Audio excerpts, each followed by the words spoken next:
rescued in shooting Nazi guards who were torturing girls in bikinis. That's the men's magazine? Yeah, that's the kind of men's magazine I was writing okay. for, you know. So I remember. So fiction. Yes. Okay, like war stories or something. And also, I also wrote some like funny like parodies of movies and stuff. Okay. So it was sort of like Mad in the vein of Mad. Yeah. So it's funny. Maybe I can dig something up for you. But are you a creator? Awesome. Or are you online?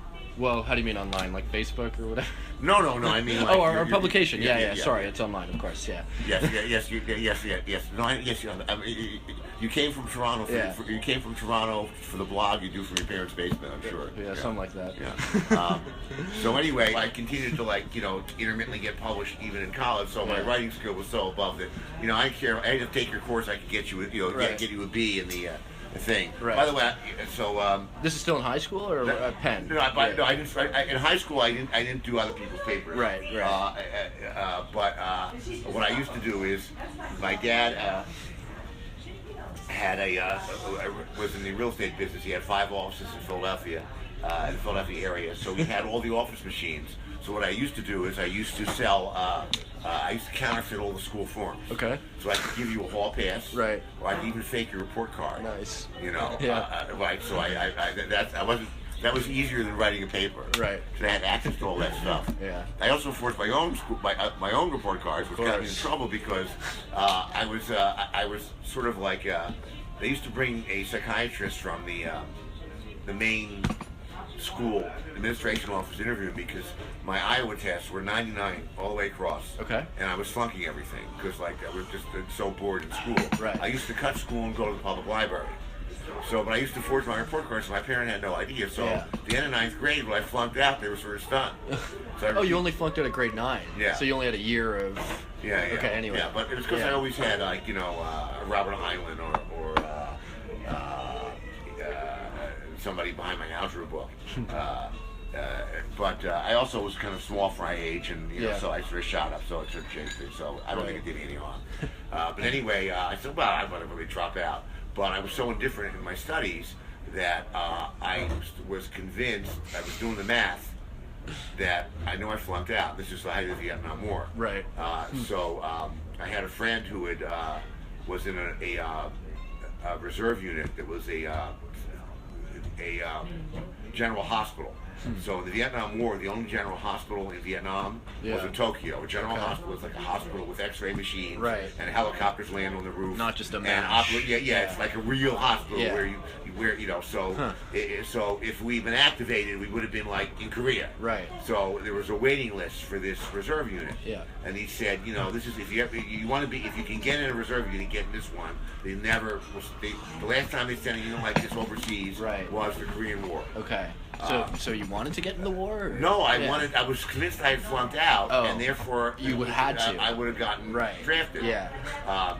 Even though you weren't 18? I mean, were you 18? Yes. This is like I'm already in my first year of college. Oh, sorry, I thought you said grade 9. No. Okay. I'm jumping around. Okay, well, I'm medicated for my cold. All right. So anyway, I went and signed up for this reserve unit. There's a waiting list. Right. And a lot of people in Philadelphia were doing this thing. It was like a just in case college doesn't work out, or your bone spurs in your foot or something. Yeah. Whatever you might be doing. Right. All right. So anyway, so I, to my astonishment, I get in the mail like my tuition bill for next year. Right. And my worst skill was always math. Okay. So I had done the math wrong, and I actually did not flunk out by 1/10%. Oh wow. So now I'm ready to pay the bill, and the same day I get the thing that you're going away. Yeah. The Army's coming. You're going active duty. And they said like August 20th. Right. So all right, I guess I'm going to go away. So I'm going to the Army. So I don't go back to college. And then I get another letter, so never mind, we don't need you till January of next year, so I could have gone back for at least another semester. Right. So anyway, I go in the Army, and because it's a medical unit, you go to the way the same training everybody else does, killing and aiming, and they teach for World War I. One of the final. Did you see Tigerland, the movie Tigerland? Yeah, sure. Okay, they were still. Joe that Schumacher. was the Vietnam era. Yeah. I was at that same place, Fort Polk. Oh, really? They had the same final exam. where I don't know why they have you go through a World War I battlefield, crawling under barbed wire and like they're shooting off bombs and stuff, and they tell you they're shooting machine guns over your head. Don't stand up, but they're not, you know. And you know, anyway, so then you have additional medical training. You know, like them trying to kill people now how to save lives. Right. So I was away for like 8 months. Okay. So now I training for war, yeah. Yeah. So now, and that's the active duty, and after that, you're in a reserve unit, and you have to go to drills on a monthly basis. And in the summertime, they send you to like to be like I worked at the VD clinic at Fort Dix, which sounds like a joke, Fort Dix, but VD clinic, DIX. Yeah. So that's what I did in the summertime. So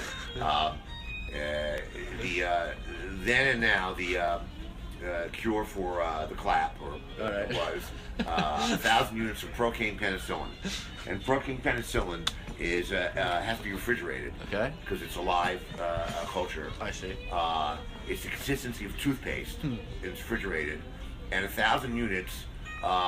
If it was all in one container, would be the size of a Sharpie and the width of a Sharpie. So they put it in 2 little glass cartridges. Yeah. And you know, like the wing wine opener. Yes, I think so. Not the sommelier kind of thing, but the one that looks like a wing and then a big sure, of course. Okay, that's what you use to give the shot. You take out this cartridge, the size, a little bit bigger than a chapstick. You clap it in there. You put the wings. It pops it, and the needle is a number 10 needle, which is the biggest human needle. Let's see. Right. Okay. It's the needle you can put. It's the needle they use to put like catheters in you. All right. So these guys would come in, big tough, you know, soldiers and stuff like that. So I say bend over, and I'm going to get a shot. Okay, a shot in the ass, big deal. And then we told us to punch them, so the muscle would not flex. Oh. Put your weight on the other foot. The foot I'm not shooting. Yeah. Punch them in the prepare ass. them? Stab them in the ass. Yeah. But we didn't show them. They said don't let them see it. Right. Because it's a number 10. Yeah. But I'm saying it's like this really. It's like a cartoon. Right. Like a Popeye cartoon. Right. And then because it's just your toothpaste, you're gonna go. Use both hands to squeeze it out through the opening, and they're screaming, "God damn it! God damn! I'll kill that bitch!" What a nightmare! Like, okay, so okay, all right, thanks, Doc. Wait, other side. Yeah. Because you had to do that twice. So anyway, when I got out, I'm thinking, well, I mean, should I go back to college? Am I going to go back to college, or am I going to go to Hollywood? Would I do that? I don't know. And I'm looking in the newspaper, like looking for a job. Yeah. And I see an ad. It says, this is in a Philadelphia newspaper, right? Okay. Yeah. And it says, wanted writers, directors, producers, newscasters. Now, anywhere on Earth, this is a fake ad. Oh, okay. Normally, Yeah. It's like that in the Los Angeles Times all the time. Right. You know, right. Yeah. But in this particular case, a PBS station was opening up across the river in Trenton, New Jersey, and because they got money, right, from the government. This was a New Jersey federal government and whatever it was. They had to advertise all their job positions. I go, what the hell? I'll go there. You know, look at this timing. Yeah. So I go there and I drive by in press and it's not there. And I go by the second time. And the third time, they're actually putting a canvas temporary sign on top of a bowling alley sign. And the bowling alley is still blinking under it. And they were renovating a bowling alley, which actually makes perfect sense to be a studio. So I go and the place is just a construction site. There's no sign. It's still half bowling alley. Right. In fact, they kept 2 lanes because they got a gig to do Bowling for Dollars TV show, which I directed. Oh, really? While I was there, yes. Bowling for Dollars. Yeah, that's my first directing credit. Oh, cool. Anyhow, I go in and who does the hiring? And they point this guy out, and I go down there, and he's like, there's like a plywood like temporary wall, so he has an office. Right. And I come around the corner, and the guy's scratching his stump, and his leg is on the floor. He has a wooden leg, like an artificial leg. So it turns out that if you're like state of New Jersey, you're getting government money from the federal government to do a PBS station. Now you have to hire all the creative people. Who do you have in government who understands something about the entertainment business? This guy was in charge of all the audiovisual equipment for the prison system in the state of New Jersey. So that's it. So I go in and I say, I hear about the writer job. because you had some writer experience. Well, no, I brought a portfolio. Now, by Right. this time, I had probably a dozen appearances in print, Right. going back to high school, Mm-hmm. and some of them were like the weekly supplement to the Philadelphia Bulletin. Right. Now, is that Yeah. something you thought you might want to do when you grew up, or was this just random? If you asked me when I was a child, Yeah. I would have said I wanted to be an animator, and make animated cartoons. Gotcha. Right, or draw comic books. Okay. So I've actually done animation and comic books. I actually can draw. I actually could. I was Cool. offered. Sheena, right? I was. No, I don't draw it. No, Okay. but I'm supervising the comic. Yeah. I finally have a great crew. I don't have to write them anymore. Right. I have a great crew on it now. Cool. But for too many years, I would get sucked into it. I think some of them got lazy. You know what I mean? They'd sit there and they got a story problem, and they immediately contact me on Yeah. email instead of like Figuring it out. Yeah, Working it working it out themselves. Yeah. I lost the story. All right, so Sorry, yeah, so some of these things were just a weekly supplement, and I'd get like $35 for it. But I also appeared in the New York Times Okay. in the entertainment section, which is Great. a big get right on the front page of the entertainment section, some other True Magazine, which is a more upscale magazine, trying to be like Esquire at the time. They Right. hired new editors. They didn't quite make it. Road Magazine, which was like Harlan Ellison was one of the editors there. Cool. So anyway, I think he was, or maybe I think it's somebody else. I can't remember. Anyway, so I had a mix of prestigious stuff, but it was, by this time, 12, 15 pieces. Yeah. I'd also done some freelance work for a couple of advertising agencies, so I had a couple of storyboards Nice. for local commercials. Right. So I'm going. So the guy says, so I go in and says, I'm here for a job interview, and he says, well, I'm sorry, the writer jobs aren't available. Now, when I went in there, I'm thinking I'm going to get a job like being a production assistant or something. right. So I says, well, listen, I'll take anything. Let me show Yeah. you my portfolio. So I figure I'll get a job production assistant. Sure. So I go to the Starter book and he position. goes, oh wow, I heard it. So Road Man. Oh, I know. And then of course the men's mag guy. Oh, I read that magazine, Yeah, the yeah. parachute one. He says, man, you're really a writer. He says, gee, I don't know what to do. I mean, the last writer job is gone, and you're so qualified. We have a writer producer job. Will you take that? So I said, sure. So How old are you? Well, this is 1972. Roughly. So Yeah. 25, Right. I guess. Awesome. Do the math. Yeah. No, not even that way. 23, something like that. Oh, Yeah. think that's me. French upstairs. I guess I'm almost 23. Gotcha. Thank you. Yeah. And do you have ground pepper? Do you have ground pepper? Sure. Thank you. It's in here. Well, no, but you have the kind of pepper on. So we're getting very far away from the Running Man, but Yeah, I love it though. All right. So I get hired there Yeah. at this job. I was and I worked there for a year as a writer producer and learned a lot. I mean, I had taken courses at Penn State, so I understood. I knew my way around and moved around a TV studio. Right. They actually had better modern equipment and stuff, and I still get there's something about going into a studio in the early morning with the blue screen cyan they use for all the TV studios. I still remember getting a charge out of that, with the sort of limbo lighting that was sort of standard. Anyway, I was working there about a year, and I started hanging out with people, various creative people, Right. and this was kind of a revolution in low-budget filmmaking that just had happened. Sort of the first wave of that, of independent filmmaking in the early 70s. And we said, I want to make a movie, you have all this skill set. So I wrote a screenplay that was sort of like a Cheech and Chong movie, only a few years before Cheech and Chong. Okay.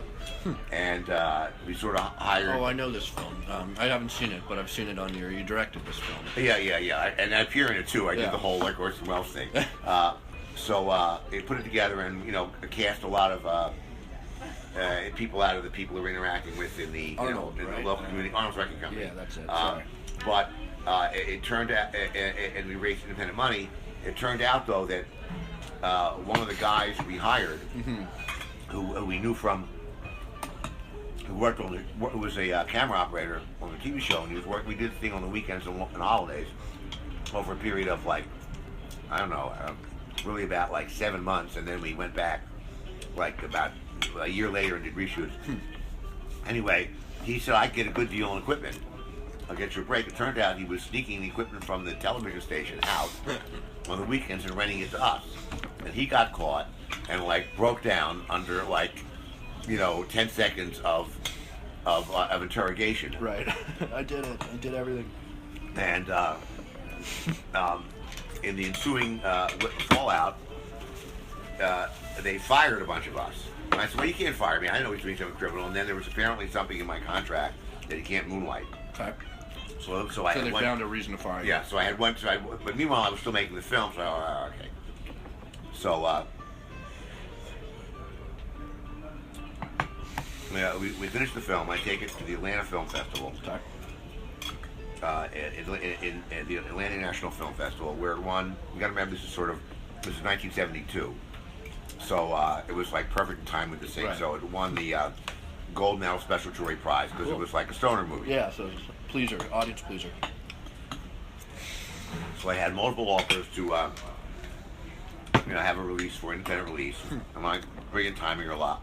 The company we picked goes bankrupt. Like, this happened to me like more than once in my life. Okay. It goes bankrupt literally like the week the movie comes out. Right. So everybody's fired and one guy picks up the pieces. So the movie was in like I think it was like in 15 theaters in the East Coast and the Midwest. So I made a reel of it and I sent it out here. I still have a letter from the William Morris Agency saying, "Thank you very much for your film. We don't think you have some talent." Later on, they represented me. Right. Right. So now I'm sort of out of work. We got a little baby. Yeah. Your family. Okay. And I'm daddy daycare. I got a 3-year-old. I'm trying to get work because the economy was very depressed at this time. Okay. In fact, one of the most interesting things I did at this time was a guy I met at the film festival was named Alan Abel, who's a famous hoaxer. Okay. He's he's like fooled major media with all kinds of like when Howard Hughes was a recluse. He pretended to be Howard Hughes and went. It was in New York for a surgery and put bandages and checked in a hotel with a retinue and bodyguards. Everybody believed it. He had a fake organization called I forget the initials, but it was to put clothes on animals. The animals are disgusting and horses are pooping in front of our children. Right. Right. And he would go on TV and people would believe it. Was there a documentary about him? Yes. Called The Art of the Prank? Yes. I actually hosted a Q&A with him and Robert Forster at the ArcLight. Okay, well, about a year ago. Well, I know Alan very well. Oh, cool. In fact, I participated in one of his famous hoaxes. No way. I don't know if footage got into his movie. I haven't seen that movie. It's been a while. But he had to sing the School for Beggars because the economy was so bad. Yeah. So he calls me up one time and says, "Listen, you want to earn $100?" I said, "Sure." Yeah. It's sort of an acting gig, but it's not sad. Right.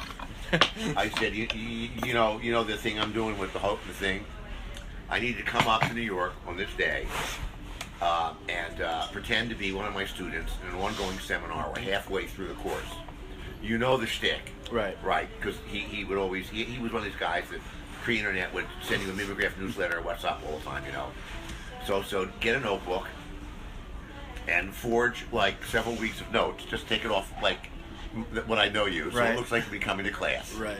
And just prepare, so I was one of a bunch of his cronies that, like, in a room, and the television station came out. By this time he was so well known, and this story was getting traction in the media. So, anyway, I was, after like months of unemployment, except for this brief gig, and a few more rejection slips trying to get stuff published. And I've been arguing with my wife all the time. She left me a note. She would leave a note. She would leave the one ad pinned to the refrigerator and said, "Get a real job." You say this is not my ex-wife. Very good, thanks. Yeah, we're good. Do you mind if, yes, please, and water, if you don't mind. And water. Thank you. Anyway, the marriage not going to survive that. Of course, subsequently, the divorce, she said, I supported him all the way through. I put him to medical school, But anyway, that's another story. But anyway. After an argument, I'm watching television late one night, and there's this movie on. I still remember this movie. It was called something like Skyway to Death or something like that. And it's a movie trying to be like a disaster movie in the Euro disaster movies. Right. Only it's like a no budget. You're too young to remember, but there are a lot of people. Steven Spielberg, for example,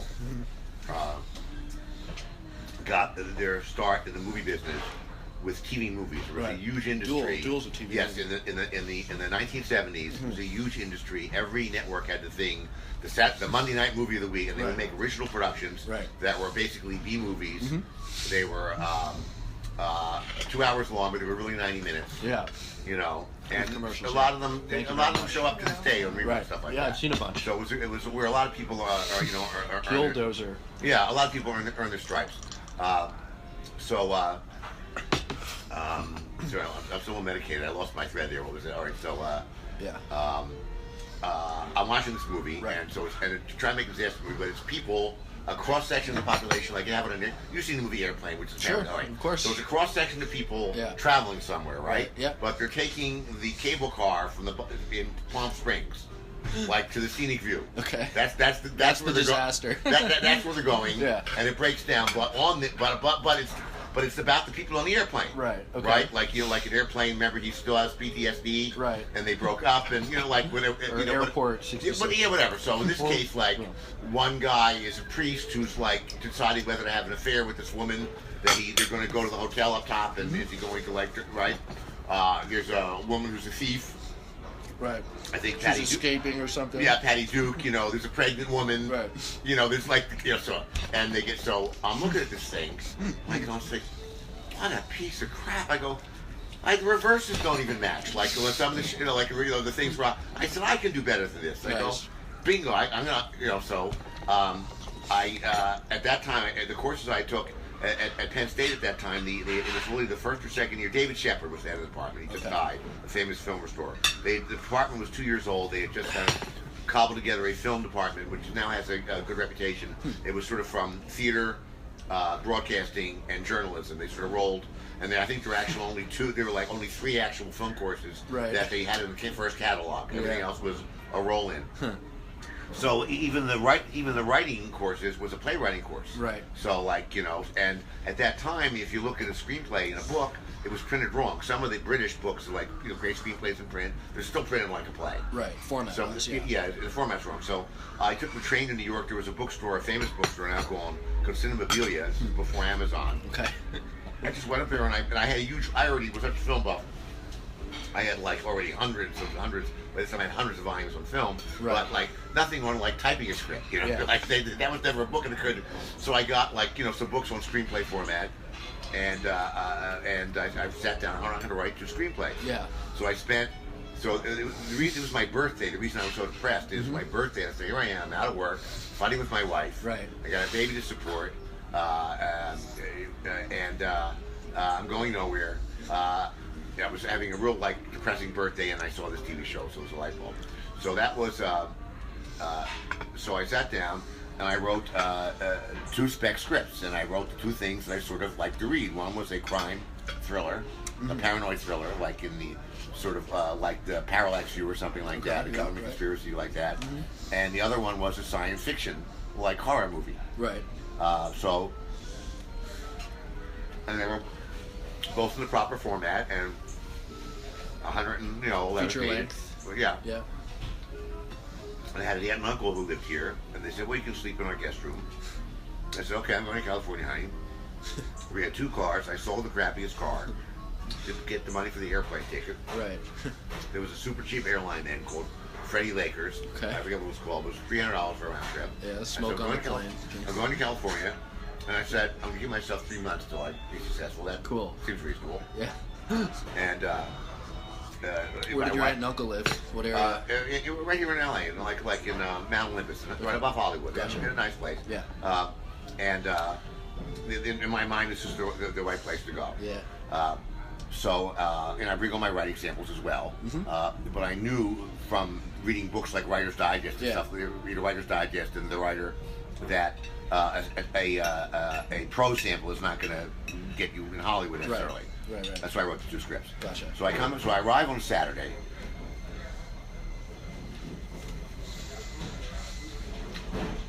Sunday morning, I said, well, it might take, it could take up to a month before I get hired in Hollywood. Yeah. I should probably look for a real job as a placeholder. Yeah, in the meantime. So I look in the Sunday paper, sort of repeat of the previous thing. and it says contestants running for game show. Nice. You know, this game show, can you do crosswords? Right. Or can you think on your feet? So, well, that's words. It says come to the studio. It was wherever KTLA is. Okay. There's auditions Monday. Come at like whatever it was. I think it was an odd time. It was like 11 o'clock or something. Okay, and then there's two other ads. There's an ad for proofreader at Peterson Publishing. They publish car books, but they're famous for publishing Dune. What the hell they do publish Dune, but they mainly publish. When your guy is fixing your car before the internet, they still have the hard books, like the guy under the hood. This is the reference guide. It's like the ultimate reference guide for cars, and they have a big museum here. So I don't know. Anyway, and the other one was telemarketing. Okay. So I go to these two things first thing in the morning. So I go to the telemarketing job, and he gives me a script, and I go, and I've done some acting and stuff like that, and it's like, all right. Hi, have you thought about aluminum siding? And I just do a great job of the script. He says, wow, you're great. You're hired. You can start next Monday. And so he says, what brings you? Where are you from? You know. I said, thank you. He said, why want to be on show business? He says, well, you're not going to last here long. I can tell you're going to make it in show business, but you'll do a great job for us. Yeah. Okay. He says, come back and start Monday if you aren't at Warner Brothers. Ha. So I go to the other place, and I was like, I was a writer. I was the editor of the high school newspaper. Yeah. I was the editor on the college magazine. Right. So they give me a proofreading Qualified. test. They give you it said proofread this document. Mm-hmm. So I take it, and I know all the little squiggles. I mean, I've forgotten some of them. Yeah. You know what I mean? Yeah, the revisions. Yeah, TP and paragraph and like indent. Mm-hmm. So anyway, I do it like he says, "You're done already?" Yeah.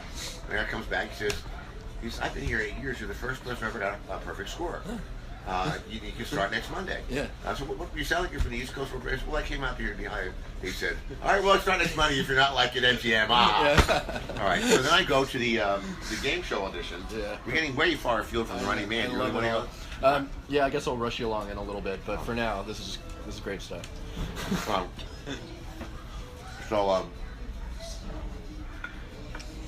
We go to the game show competition, which doesn't feel very far off from the Running Man. Yeah, right.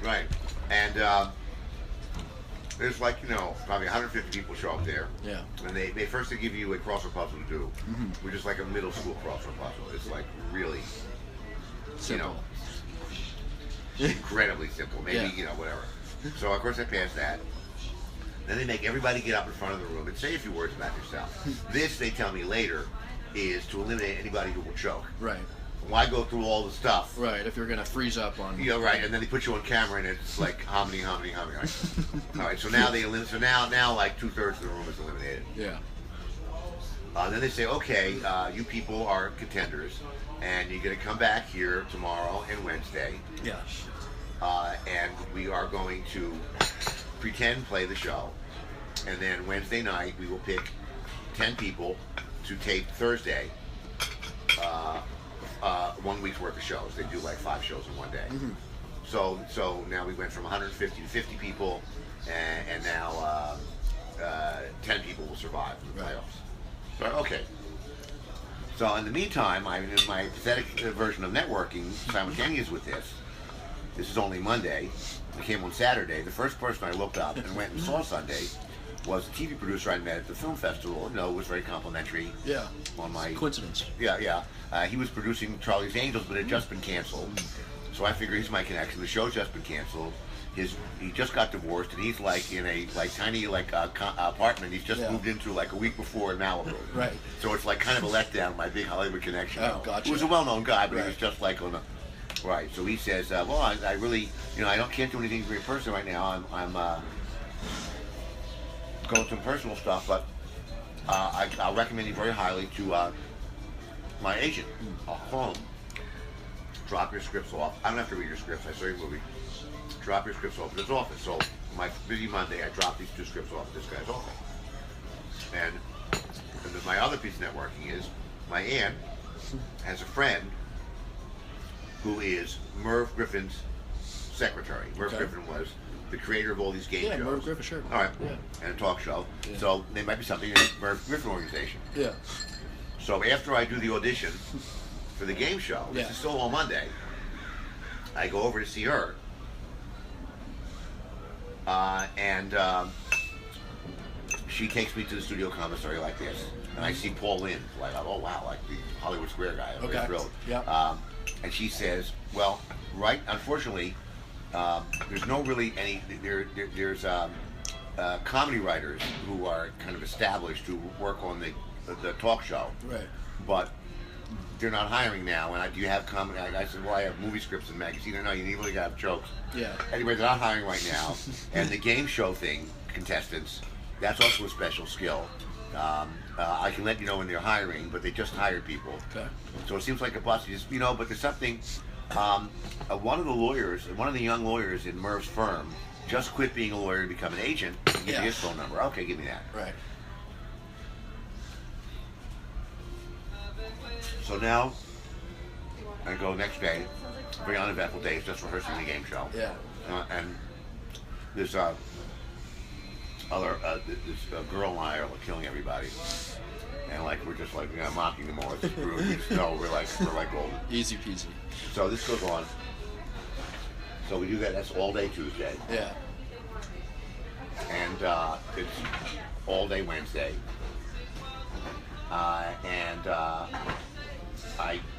They wrap us up early, like kind of 4 o'clock.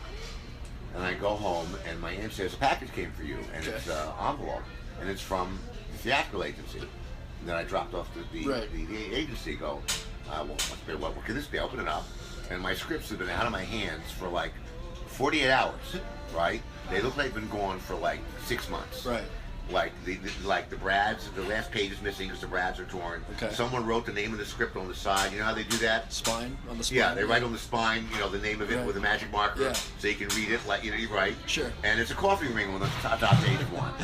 And there's a note that says, "Sorry, too busy to read these now. Dictated but not read." Okay. Signed by a famous agent. So, right. Well, that's really depressing. Yeah. So I call up my aunt's friend's boss's former lawyer. Okay. I say, listen, I got your name from so and so, and works for Merv Griffin. I'm a published author. Mm-hmm. I've written for the New York Times. Right. I name drop the stuff. Yeah. I'm trying to break into Hollywood.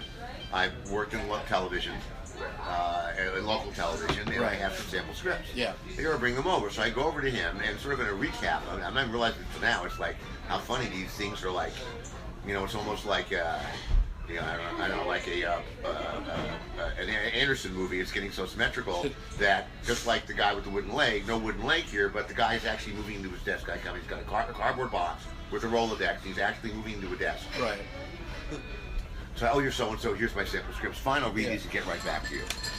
And he says, listen, when you work in television, what do you mean? Some people say they only want to do features. So I no. Whatever. Yeah. Okay, all right. So that's the end of the day Wednesday. Thursday I go down to the game show. Yeah. And unfortunately, we're sitting there, watching everybody else die, and then he put me against my friend. We spent my idea. And I remember her name. The equally smart. Yeah.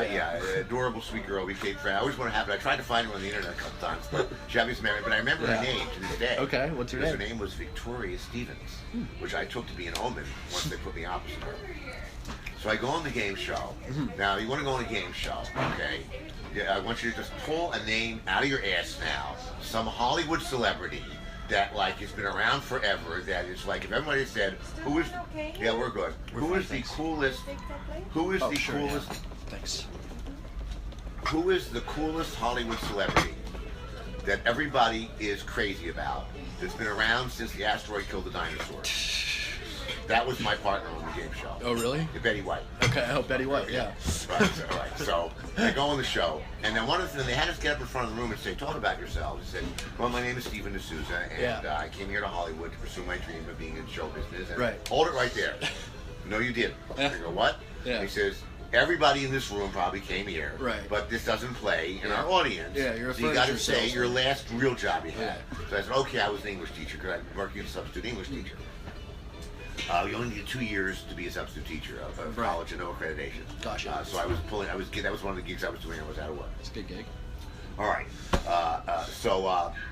When I say all this stuff, right? I'm good at crossword puzzles, right? I have a pretty good vocabulary. Yeah. And the way the show is rigged is it's really pissy. I tried to a syndicated show, but if you can guess the crossword puzzle off of one clue, right? Yeah. You win like everything. So it's basically fucking possible. Okay.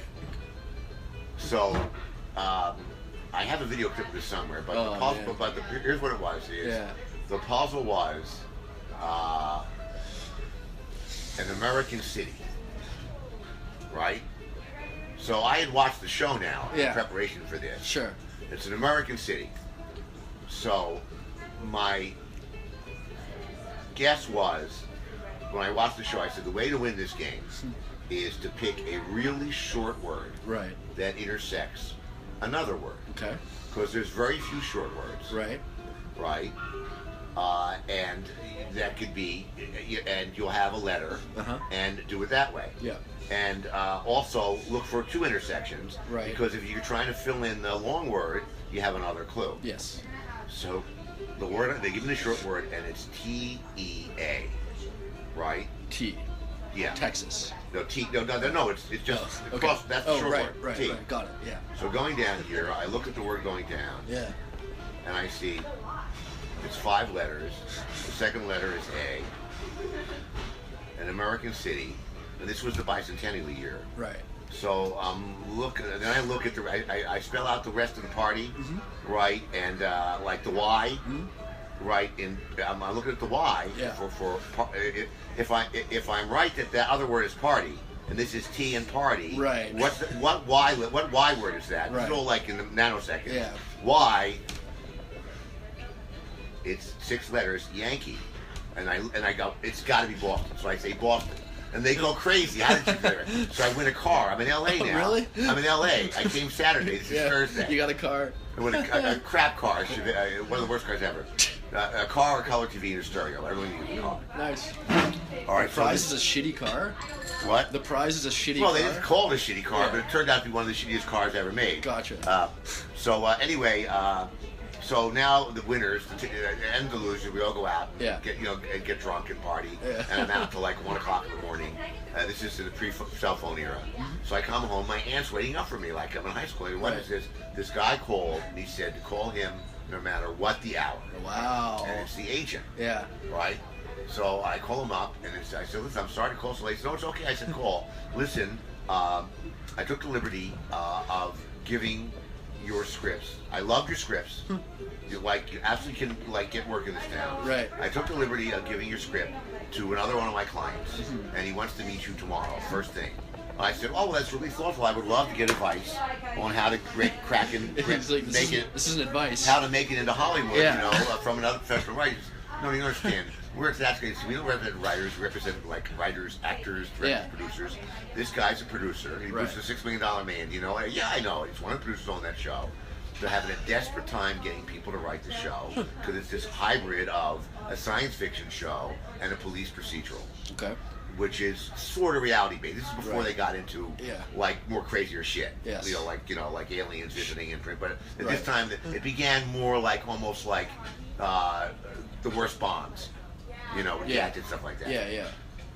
So I said, you have a meeting there tomorrow, at 10 o'clock at Universal Studios. So I go over to Universal Studios, and they said, meanwhile, I sent you I sent a package to your house already. Your aunt has it, which is this new show they're getting off the ground. It's the pilot script. Read it. So the pilot script was called The Gemini Man, and it was an attempt to reinvent the Invisible Man with the same people had done the year before for another network, and it failed. Because what would happen is the guy would take off the Mission Impossible mask and his clothes to be invisible. Then he had to steal clothing again, and get sunglasses and a hat. They wrote themselves into a corner by doing exactly the H.G. Wells thing. So in the reinvention one, they totally went crazy, and they said it's the Gemini Man because he's visible and he's invisible, right? And he was exposed to he was underwater deep sea diver, and there was a nuke on a submarine, whatever the fuck it was. He got exposed to some kind of weird new radiation that made him invisible. He was going to invisible and then die. But they were able to stop him from dying with this watch that would destabilize his molecules so he would not be invisible. Okay. But he had to wear it for the rest of his life, Uh-oh. and it could never be off for more than 10 minutes. But if he took it off for 10 minutes, He could be invisible for right? 10 so minutes only. But now he was like it was like the Bruce Willis character in Their Dreams. Yeah. Like the Bruce Willis oil driller. In other words, he was a blue collar, Yeah. you know, cool hip guy, rode a motorcycle and wore like a jean jacket. But now he was like a fish out of water in the uptight spy agency. That was it. So I read the script and I go to the meeting. So I go in the meeting and it's Harv Bennett, Yeah. right, who later on did the Star Trek movies. Oh, okay. Alan Balter was the client of my guy. Gotcha. And I mean Frank Telford, who was a legendary guy, did Police Story and stuff like that. And I'm really going blank here. It's terrible. A really famous guy who did The Outer Limits. Oh, well, not Sterling. No, The Outer Limits. Oh, that's Twilight Zone. Yeah. Well, I'll get back to you now. Yeah. Like I'm like so fucking medicated. I can't think straight. Are you? It's not really Just for a cold, or? No, I had a cold and a really bad ear infection. The doctor said, Oh. "Wow, this is unusual." I go, "What do you mean?" They said adults rarely get an ear infection in both ears this bad. And gave me a shot of steroids and a blister pack. Jeez. Which is what my wife would accuse me of having roid rage. Fucking control. Got time, Warner. You know. I said, no, that's normal. That's normal. Anyway, you'll fix this for me, okay? Yeah, sure. It's embarrassing. He's a very famous guy. Yeah. Anyway, they interview me and they say, all right, well, we read your scripts. We're very intrigued. Right. Here's our problem. The problem is that the writers are coming to us from. It's so funny to have this conversation now. The writers are coming from us from. You're too young to remember these shows. Yeah. Well, the writers have come to us from, say, Hawaii Five-0. Yeah. See, I know them all. I just didn't watch them at the time. Joke, they're all back. Oh, the writers who run from Hawaii Five-0, right? But they want to do an episode, and they say, okay, he flies up and he pulls the guys out of the helicopter. I mean, say he can't fly. Yeah. This is why I need him to fly in this episode. He says, no, you can't change canon. Right. Well, what's canon, right? And then the guys who write science fiction shows, like perhaps you've heard of this show from that era, Star Trek. Yeah. They go, okay. He uses his, eye to go into the look of the bad guy, and now he arrests him. He says, no, he has to get a warrant. And he says, there's no warrants in space. So because you wrote a crime script and a science fiction script, boom, we get it, you get it. Right. So you read our pilot. Yeah. What are some ideas you have? So because this is the way I thought, and I've been writing for years. Yeah. And I grew up reading all this stuff. Right. I basically reverse engineered. I'm reversing engineering like the stories I want to tell. I said, okay, you know the Hitchcock movie Notorious? Yeah. Okay, we do that movie. Of course, now they're comedy spies. It's his job to, same deal. Mm-hmm. He's Cary Grant. Right. Right. He's got the girl. Same exact thing. Pussy whipped, Nazi commie. Right. Who's got a domineering mother. Right. Who's the real leader of the spy ring. The girl's in trouble, but Cary Grant can turn invisible. He goes inside to make sure she's safe. The mother comes in, the spies are meeting, and she turns to him and says, would you like a beverage? Because she's blind. Yeah.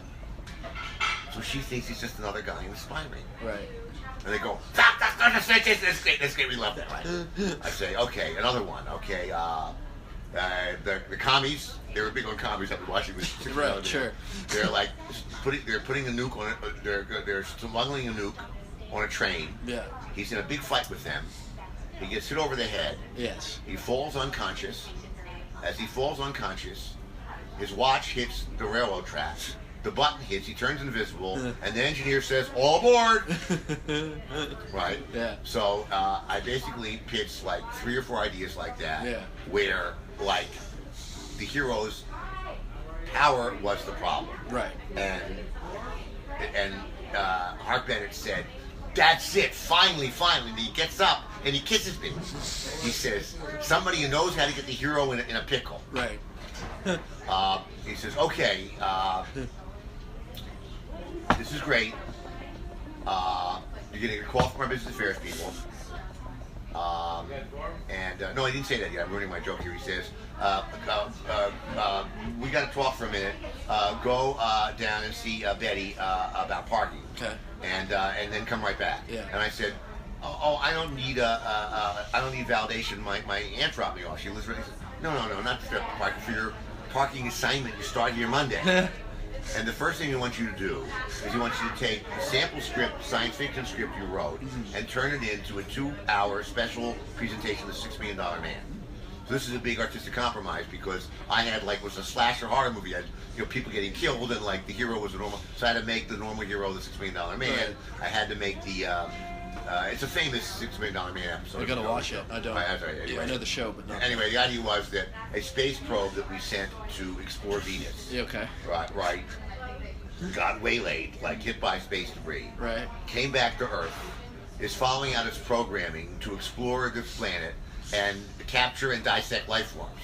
And it doesn't know it's on Earth. Okay. And because it was built to survive the incredible conditions on Venus, right. It's essentially invulnerable. Right. So it was actually a pretty good idea. Yeah, I like it. So, but of course, right away, the first thing was,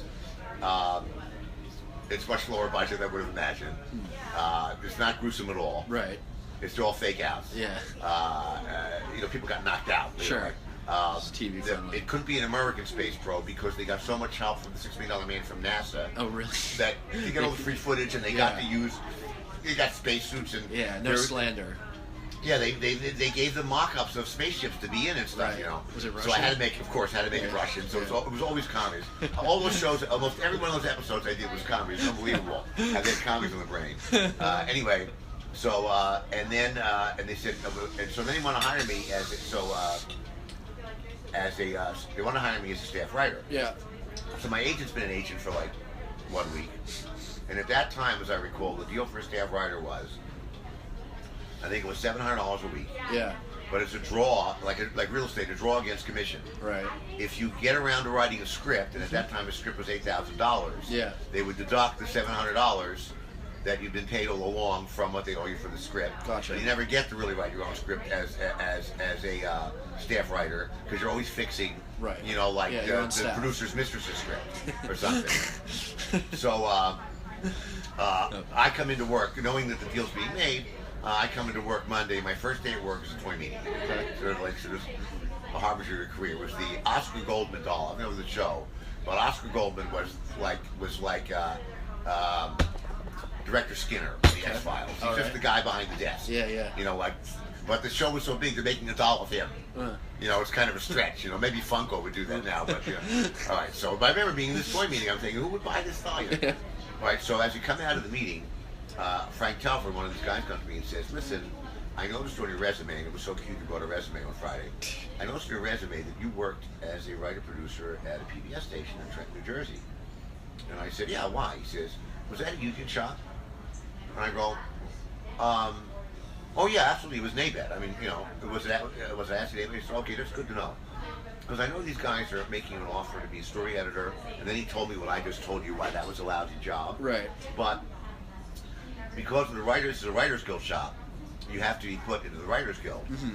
Once you hire you twice. Yeah. Right? And because we're buying your script and telling you to make a two-parter, there's two contracts. So twice. Overnight, you're being hired twice. And because you worked in a previous capacity as a WGA covered thing, a producer, you cannot be hired as a staff writer. You have to be hired at a producer level. Oh, awesome. But they're never going to give you that. Yeah. But the lowest rung of producing is story editor. So you tell your agent that because he obviously doesn't know it. Right. So I tell my agent that, and they go batshit crazy. Fuck it, we're not going to hire you. And the got people that wanted me on the staff, the two producers, don't worry, it's just the business affairs doing their shit. Right. They're desperate to have you come aboard. So instead of getting $700 a week as a draw against commission, I got like $13.50 a week. Yeah. This is 1976. It was $13.50 an episode. Yeah. The staff writer was per week. This is per episode. Right. $13.50 an episode. And that doesn't include scripts. So after struggling along for a year, I remember that year, it was almost too perfect. It was 1976. I made $76,000, but I made all that money. Between May and November 1st, which is by the time the Gemini Man got canceled. Right. By this time, my wife is like rolling on the floor in a fetal position because we just moved out here. So, oh my God, we just bought a house for $110,000. Yeah. What are we going to do? What are we going to do? And so I called the agent. I'm like, I don't know what to do here. My wife is, I mean, she literally was sobbing in the corner. She never even wanted to leave her parents. When we came here, her parents come down to the airport and cry, we'll never see you again. They were afraid to fly. It's hard to believe people like this. Anyway, so Harv Bennett called my wife up and said, it's hiatus, right? Everybody's laid off right now. Right. I'm going to hire him for my other shows. Yeah. Other people are already trying to steal him from me. Just relax. Right. You know? All right, so that is how I started in Hollywood. And then Gotcha. I basically, worked my way up the food chain at Universal Studios. Spent a lot of time there. I had and then I got into, this is too much like Hollywood politics. Yeah, anyway, sure. I had I was never into like a political thing. I'm just trying to do my job. Yeah. But there's always people that like are worried you're like, that are insecure. I remember one guy got me in trouble. Says, listen, you're the, there were people that were the first week when they thought I was going to be a staff writer, there were some like, a couple of the line producers who were sort of like kind of hangovers from the B movie days. They were still on the lot. Now, they produced like, serials and Little Rascals and stuff. Yeah. And now they're producing that television show. They've been there for fucking ever. Right. But when I became a story editor, right, I'm higher on the chart of them, and I'm making more money than them, and they've been doing it 25 years. So I remember one guy said, listen, you need to get over to Building 87 and make sure the credits at the end of the show are correct. Here's what they are. Okay. Right? Yeah. And it's just about director, associate producer, costumes, makeup. I don't know. And I go over there and I come back, and Harv Bennett shoots me out. Where were you? We had a really important staff meeting. Yeah. And I go through it. He says, I had to go take the credits. He says, what are you talking about? Credits? He told me that. He says, Harv, I don't know what he's telling about. Yeah. I gave him the credits for his own reference. So the guy tried to screw you. Yeah. There was another thing that kept doing. One guy kept resetting the thing to the print shop, the list of cast and crew, and putting himself above me, because he couldn't get over it. Yeah. So there was a lot of. So anyway, I was on a show where a guy was convinced I was like a threat to him. He had a real sweet job, and I'm just trying to do a good job. Yeah, sure. So he created this non-existent. We had a boss then, who the producer, I won't speak over the dead. Yeah. A very successful producer. Who Harv Bennett called Glenn Larson. I'll leave it at that. But Glenn was famous for a hit movie would come out and he would do a TV show like it. Okay. So there was a huge hit movie back in the day called The Sting. Right. Yeah. You ever see it? Yeah. All right. So he had a show called Switch. All right. Which is the same thing, like two con artists, only contemporary. Yeah. There was a huge hit movie Clint Eastwood called Coogan's Bluff. Cowboy Goes to New York. Yeah. He did a TV show McCloud. Right. Right? Yeah. You've heard of Star Wars? Sure. Battlestar Galactica, right? Yeah. This is what this guy always did. Yeah. So anyway, capitalize. His number two guy he relied on top. This guy was the king of television. He was like Aaron Spelling. He had like 8-9 shows going on in the air. Like it was a huge, like mini studio. Yeah. And he had a key guy who was the number two guy. And this guy clearly viewed me as a threat. All right. Because I was younger or taller. Taller is a big thing. The first thing anybody asks me for advice on Hollywood, I say wear flats. Because the producers are all short. Yeah, that's funny. Wear flats and dress down. Make sure people think they're more powerful than you. Yeah. So I'm Feel not very more good at it, powerful. though. I usually, halfway through a meeting, I can't control myself. I blurt out. So one time in a meeting, I said, "What do you think of this director we want to hire for this show?" Yeah. I said, "I looked at his stuff. It's just, it's like there's no depth. It's just straight proscenium." And he said, "Straight pro what?" I'm like, "Oh, this guy doesn't understand what the word." Right. I can tell you lots of stories like that. I'm sure. All right. So anyway. We were so behind the thing that I was developing scripts with like 6 people for the show. Yeah. And giving them notes, and so that I don't give a raw material to my bosses. So Yeah. I had to write a script, and I had to develop 4 others, Right. outside writers. So I do this, and I turn them in to be read. Yeah, we're good. We're just like glittery. Why not? Thank you. Right. Yes, please. All right. Thanks.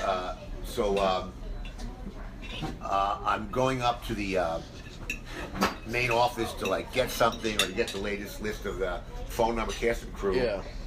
And the door is open, and I hear this guy saying, "Well, what about the scripts of development?" He says, "I got to tell you, this new guy, the Souza, is a complete bust. I know he was supposed to be hot over Right. on the Bionic shows, Yeah. but you know they're a fine geared machine. You know, they were probably holding his hand. Right. He's like over his head. I mean, the scripts he developed, I mean, they're just, you gotta just throw them out. They're useless. And I don't know, maybe he was overstressed. The worst one is the one he wrote himself. So this was like 2 days before my contract is up. Like they do it like, they renew it like twice a year or something. Yeah, yeah. So they call me up and say, "Why don't you let me go?" Guy Khan, he says, "Think you're not ready for this thing? You read your scripts. You read your scripts. He really tried to give you the best shot." Yeah. And I said, "Stop right there. This is a complete lie. Yeah. He did not read the scripts. It's like so and so. The other guy did. Yeah. I'm not saying this guy's still alive. He's still trying to get work, Yeah. which likes me when I run into him. And, you know, I don't say you cocktail. How are you? You know, and I might have something for you." Yeah. So this guy's trying to sabotage us. I heard this guy's a prick.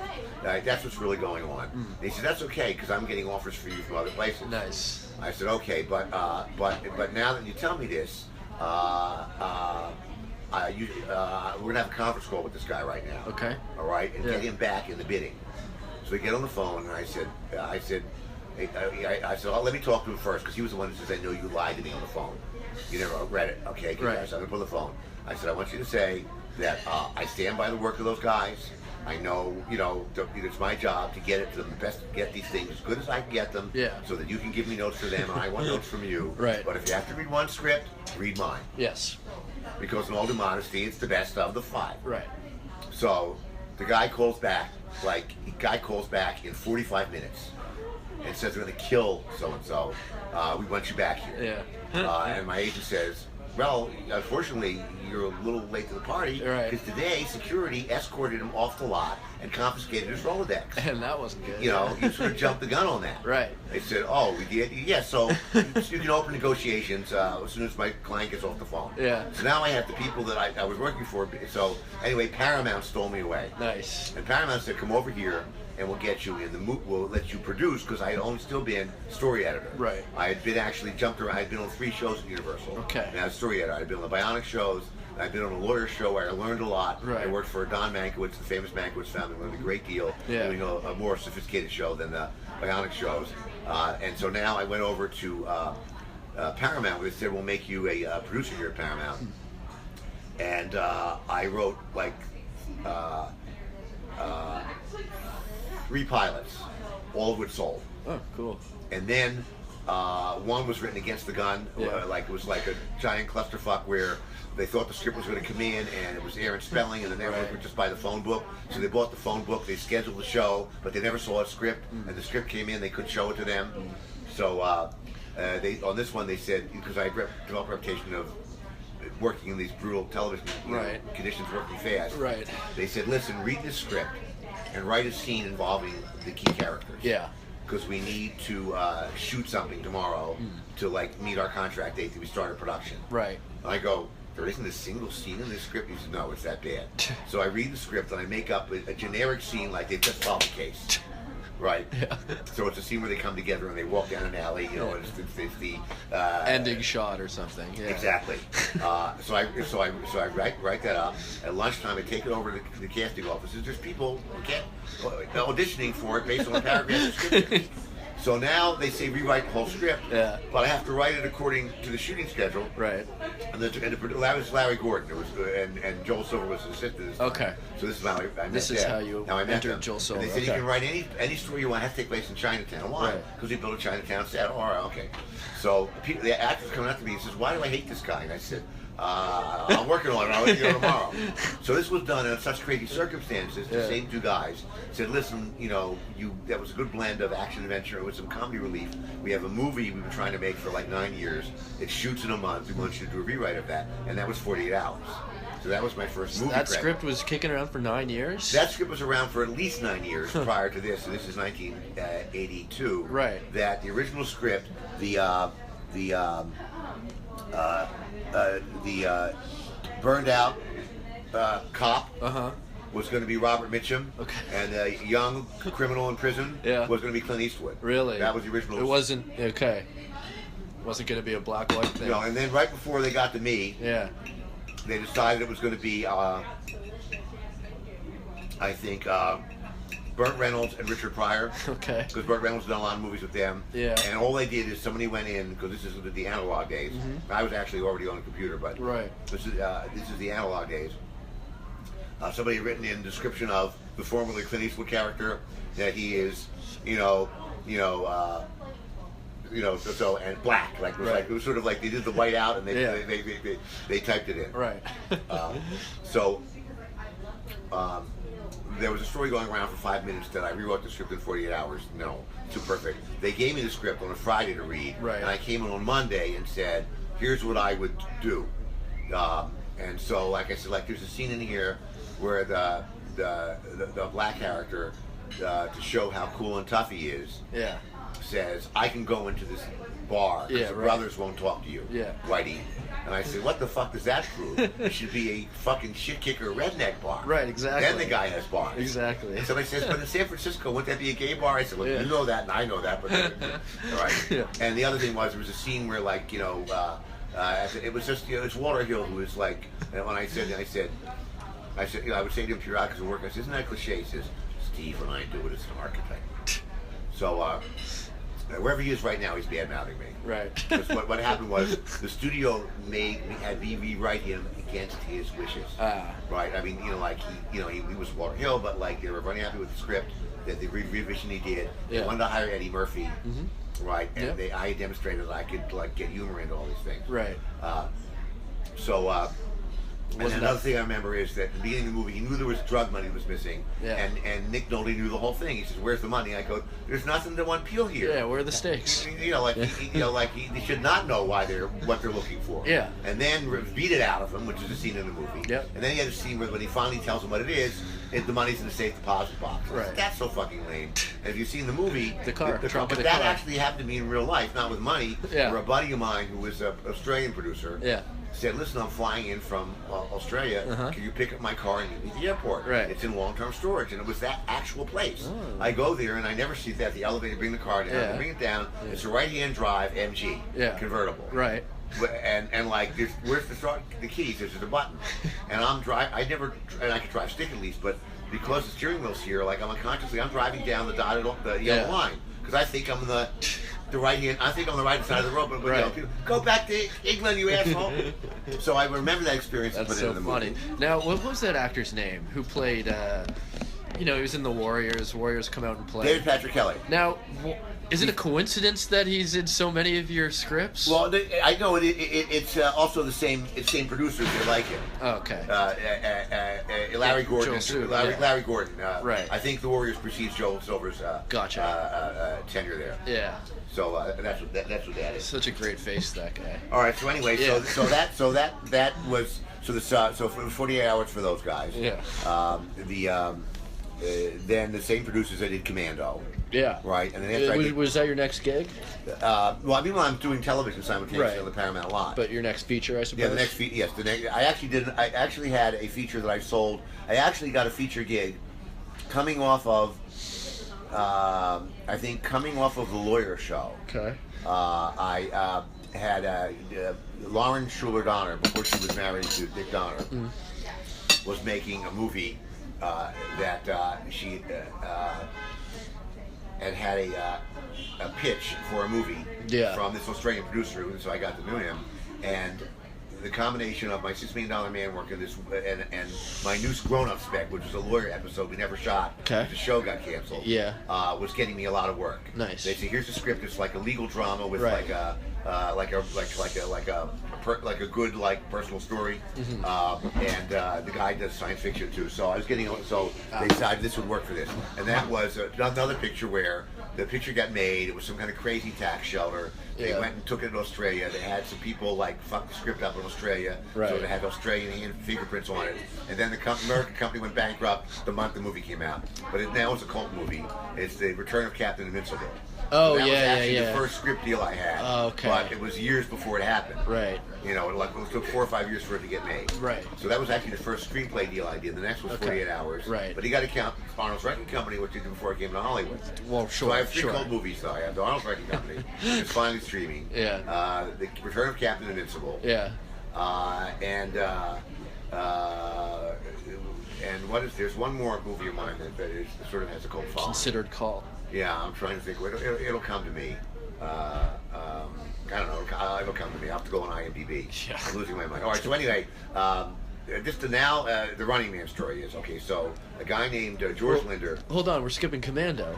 Oh, okay. I don't want to skip Commando. All right, okay. So, did you write that script all by yourself? I wrote this all myself, but it was based on what happened was Larry Gordon was head of production at Fox. Yeah. Barry Diller was hired to be the new head of the studio. Uh-huh.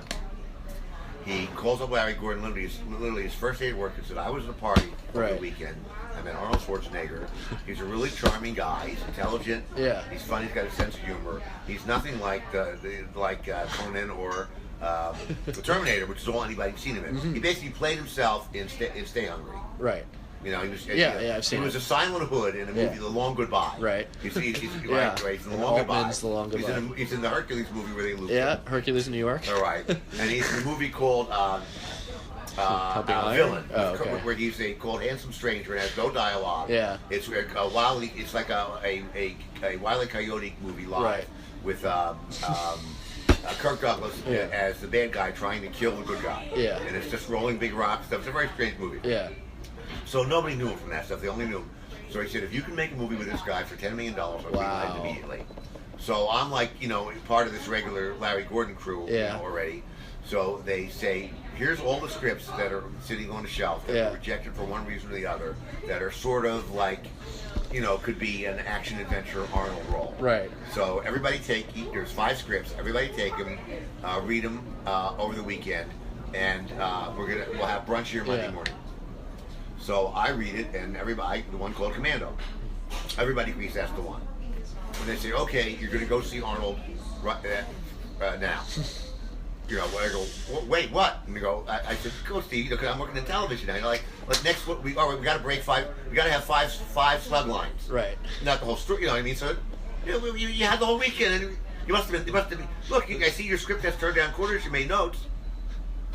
So I'm actually making it up on the way over there. I can sort of, the general idea I can pitch, but they already said, no wife, no kid. Right. The original script, he was an Israeli special forces guy who moved to America. Why, I don't know.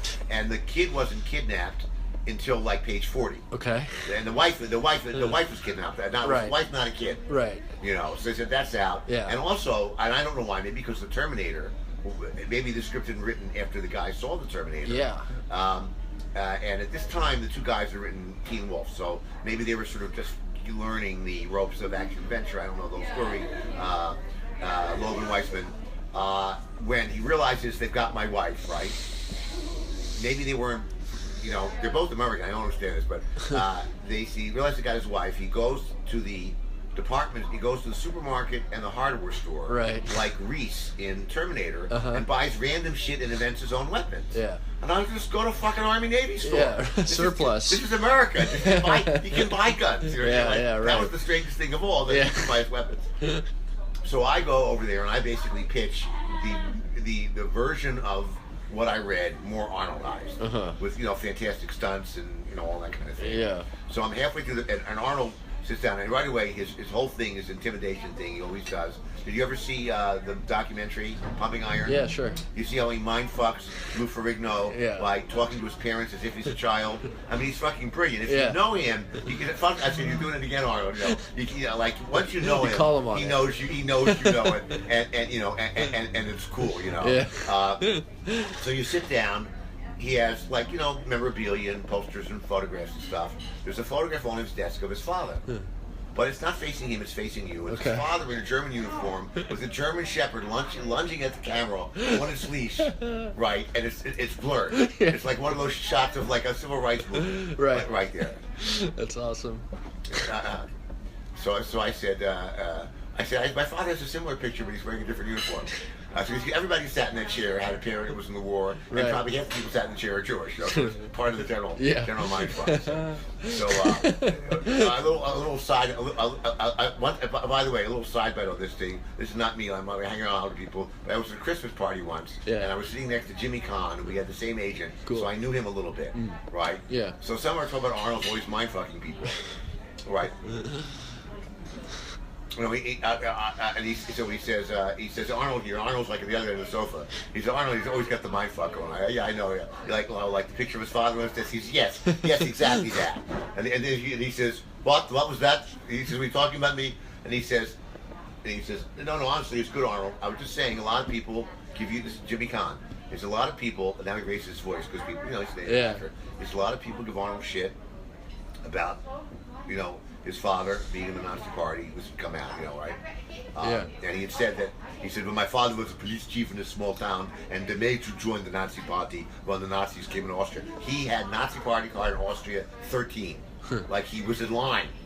Like the day they took over. Wow, they didn't force him, Right. But it's neither here nor there, but he would say anyway, so he said, a lot of people give on shit about his father being a Nazi in the war. Yeah. But his father was almost killed at Auschwitz. Right. He fell out of a guard tower. All right, so anyway, I tell the story out. Yeah. With all moments of art, like picking up the phone booth and holding a cliff. I had thought of all the stunts. Nice. Yeah. One of the things that I had learned doing the Bionic shows was to back reverse engineer big stunts. Right. For the $6 Million Man. Yeah. And so I'm just having Arnold do anything $6 Million Man would do. Right. Except like fling along in the mall onto the elevator. Yeah, fight 10 guys. So it was very easy for me to get in the mindset. So I'm telling the story, and at one point I say, and then you say, remember Sullivan, I said I would kill you last? And then I realize I'm doing my Arnold, and he gives me a look. And I go, Arnold, I do all the greats. You want to get my Cary Grant? So I think I go. So at the end he says, I like this part. I am not a robot from the future or a caveman from the past. I have a family. I'm very close and walking on the streets, driving a car. It's a part Sean Vane could play. I do this picture. Nice. So he committed right there. Wow. So now we get in the car. And this is the early car phones. Are you trying to close or something? Or? No. Oh, okay. Well, you'd offered me one more coffee. One more coffee? Yeah, thank you very much. Can I get you anything else from the kitchen? No. All right, I'm gonna leave this here for Great, you. thank you. Bring you more coffee. Thanks very much. Okay. That's great. So you knew you were writing for Arnold when you wrote the script. Yeah, so we get in the car. And this is the early car phones. Yeah. Where it was like a really shortwave radio with the antenna on the roof, and Joel Silver has one. And you had to push a button, and you get the marine operator. Right. Like you're a boat. Yeah. San Pedro marine operator, what's your emergency? No, we're not sinking, we're a car. Connect us with a landline. Yeah. And Joel says, Arnold's in, Larry. Souza did a great job. All right, Awesome. I'm back here right now. Thank you very much. Last one. I get back here right away. So I go in. He's got a stenographer and the head of production. The physical production in the office. Yeah. He said, all right, tell us what you told Arnold. All right, so this is like Monday. Yeah. Based on the script Friday. So, right.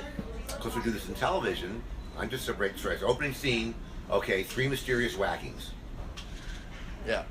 5 pages. Could be backlot, could be practical. Next scene, title sequence. Right. 3 to 4 pages.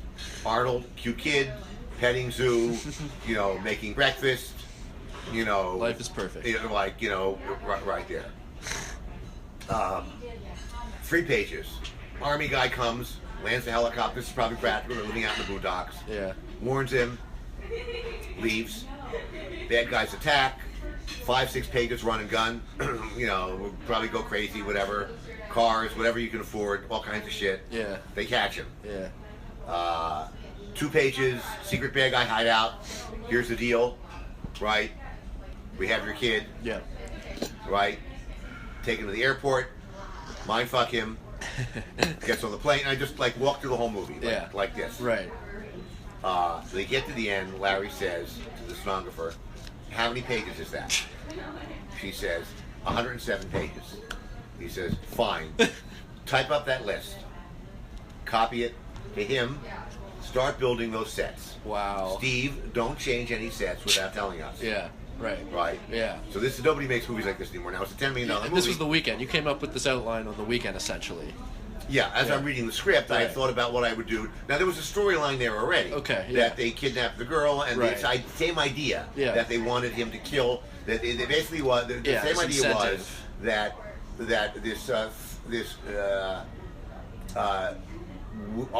we have a guy that wants to do a coup in this other country. Right. And you helped the nice, democratically elected guy. Yeah. before, so he trusts you can get to him. Right. So we need you to go to the guy who trusts you to whack him, Right. so the coup can take place. So our military industrial buddies can do. So that was the same thing. Yeah. What was interesting about this is a writer's strike was coming, right? Yeah. And all writing had to stop like May 5th. Okay. So I'm racing against the clock to write the script to Right. finish it in time. They're actually building sets based off my list. And this is one of the many times I used to do this in television a lot because it's so rapid pace. Yeah. They would say, "Who are the guest stars in next week's episode?" So I've just come out of the room where we decided next week there's a commie spy who's whatever, and he has a hot sister. Whatever. So I would say commie spy. Yeah. Middle could be 35 to 60, possible above the line guest star. You know what I mean? Like because they're pricing it. You know. So Right. I learned how to like do. There's no script, but I'm writing character descriptions. So they're already casting this thing. I finished the script, and all writing has to stop. Yeah. At 5 o'clock, May 5th. Okay. So at this time, I had an office in the studio, but I would prefer to write at home because I could do it in the early morning and there's fewer distractions. Plus, at this time, nobody had computers. Right. And nobody had portable computers. Right. I mean, there was a compact portable computer with a sewing machine. Yeah. You know, when I had this whole setup at home, and the only computers in the studio were in the accounting department. Gotcha. So I said I could work better at home on my computer. Yeah, right. Right? If I start dragging it back and forth, I'll lose 2 hours a day. Yeah.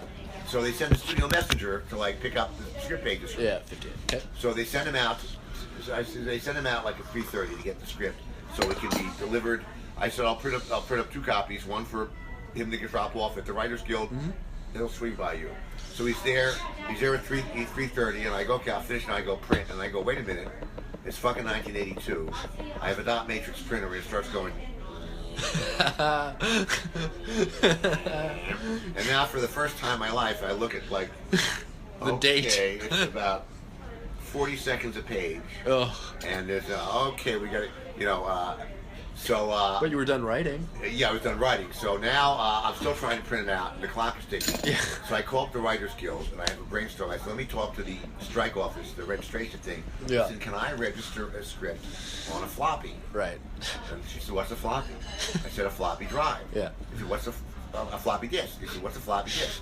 I said, give me something. I said, Give me someone in your accounting department. Get somebody in the accounting department. So I said, can you explain it? Yeah, a floppy disk is that's where we keep our stuff. He says, what's it got to do with us? Well, I want to send the script over. He says, no, you got to type the script. And I said, get somebody from the legal department. Yeah. So they get somebody from the legal department, somebody from the accounting department, and somebody from this Writers Guild department. Yeah. And he says, yes, if he sends the script over on a floppy, the floppy will show the time and date that Great. writing stopped on that. Great. So I was the first person to ever file a script electronically with the Writers Guild. No kidding. So, but the point is, so anyway, the script was finished May 5th. Yeah. The film started, I think, maybe a week later. Yeah. The movie was out October 10th. Right. June, July, August, September, October. It was like, but nobody does it anymore. Right. You know? Yeah. First of all, movies have gotten so expensive now that it's almost impossible. Especially a movie like Commando. Well, I mean, the funny thing is movies like that now have become A budgets, but then it was a B budget. Right. You know? Yeah. It sort of has been this That's right. escalation and a That's right. Arms race. But also, movies have gotten so expensive, even with just inflation, a $10 million movie then is like, $75, $80 million, and that's just a medium budget movie. Yeah. That almost every movie requires more than one entity. It used to be, it'd say Warner Brothers Presents, and there's 2 producers' names. Right. Now it'll say Warner Brothers in conjunction with Canal Plus, in conjunction with Das Filmen Gruppe 9, with Yang Wen Partners, right. And there'll be like 9, 10, 15 producers. It's a lot of unbelievable. producers. Anytime these executive producer credits are usually people Right. that either brought in money Right. or made a phone call or the manager of the star. Or want their name up there and for the some person reason. with just the name producer is the person who actually is really doing it. Is doing. I believe it or not, I got to put a little more money in the alright. meter. At least we're in the 80s. The Running Man finally, okay. Yeah, just about. But just so, while we're still on the topic of Commando, so many amazing one-liners in that film. You hadn't really been doing that up until then in your career, had you? Well, I would have to say that, if you look at my television stuff, whenever I could get it in, I would do it. I would always put it. One of the things I like before is I could always put in some comedy relief. Right. So I don't know if you dig up like somewhere some of these TV shows I worked on are streaming. Yeah. You'll see comedy. Right. Right. This show I did Rossetti and Ryan for Don Mankiewicz was a very witty show. If you know who he is, he wrote, he got an Academy Award winning writer for Famous Family. Right. So they were two smart, Right. witty, urban.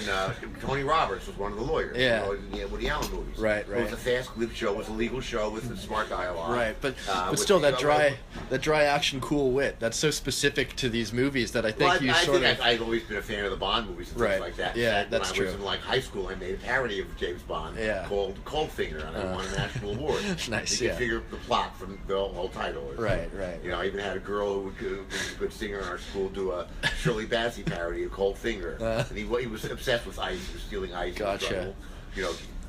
Both. Both. His killer was go snow job instead of odd job. Nice. Sort itself. Both Commando and Running Man have "I'll be back" in it. Was that intentional? Well, that was on purpose. Is that contractual or something? No, I said, why don't we make that your cat? I said to Arnold, why don't you make that your catchphrase? Yeah. And of course he did. I mean, what's funny is the persona that he's played in almost every movie now is it comes from Commando. Right. I mean, you never saw him, that guy who's in every other movie that he's ever done. That's right. The Arnold character appears for the first time there. That's right. You in many ways established that character. Well, I met him and I just it. tailored a part for him to fit him like a suit. He was always trying to give. He likes to give wisecracks and puts down and stuff like that. Yeah. The real Arnold is in Pumping Iron. Right. So I just you worked with that. Got it. Cool. All right. So did you read Richard Bachman's quote unquote what Richard Bachman? What happened on this was that Rob Cohen, who was since gone on and directed a lot of big movies, Fast and Furious and Triple X. Right. He's kind of like a Renaissance man of Hollywood. Started out as a super junior executive right out of college, working for Casablanca Pictures, and he was an executive on like The Wiz and some movies like that. And then he moved into he was a studio executive for a while, and then he was he wanted to be a television director. Yeah. He was a television. Now he's a studio executive again. So he moved around, and very few people have done those different jobs. So he had just become an executive at a company on the Columbia lot, now Sony, called Tap Barish Independent Production Company, which had private money. And a guy named George Linder, who had made his fortune with the wheelchairs for Paralympic athletes, the nimble. Well, not your grandmother's wheelchair, but the wheelchairs for sports. Yeah, that you can right. So race. he made money in that, and decided he wanted to be in the movie business one day. So he stuck in a layover in the airport. Yeah. And he buys his book, The Running Man by Richard Bachman. Right. And he goes, "Wow, this could be a movie," and he decides, "I'll option the rights." So he options the rights, and he didn't know it was Stephen King. Even when he took it to Rob Cohen in the mid '80s, I guess. This was in the mid '80s. So it wasn't until he had an option, and now the studio had to take over the option. Right. Because we're dealing with Stephen King here, which is why the option is. He said, "Why'd you make such a bad deal? The next payment is huge," and that's the reason why. Right. So trying to be the movie producer, Linder hired. I guess 2 people whose names escape me now to write the script with him. Right. So this written by the script, and they did basically just transcribe the book essentially. Right.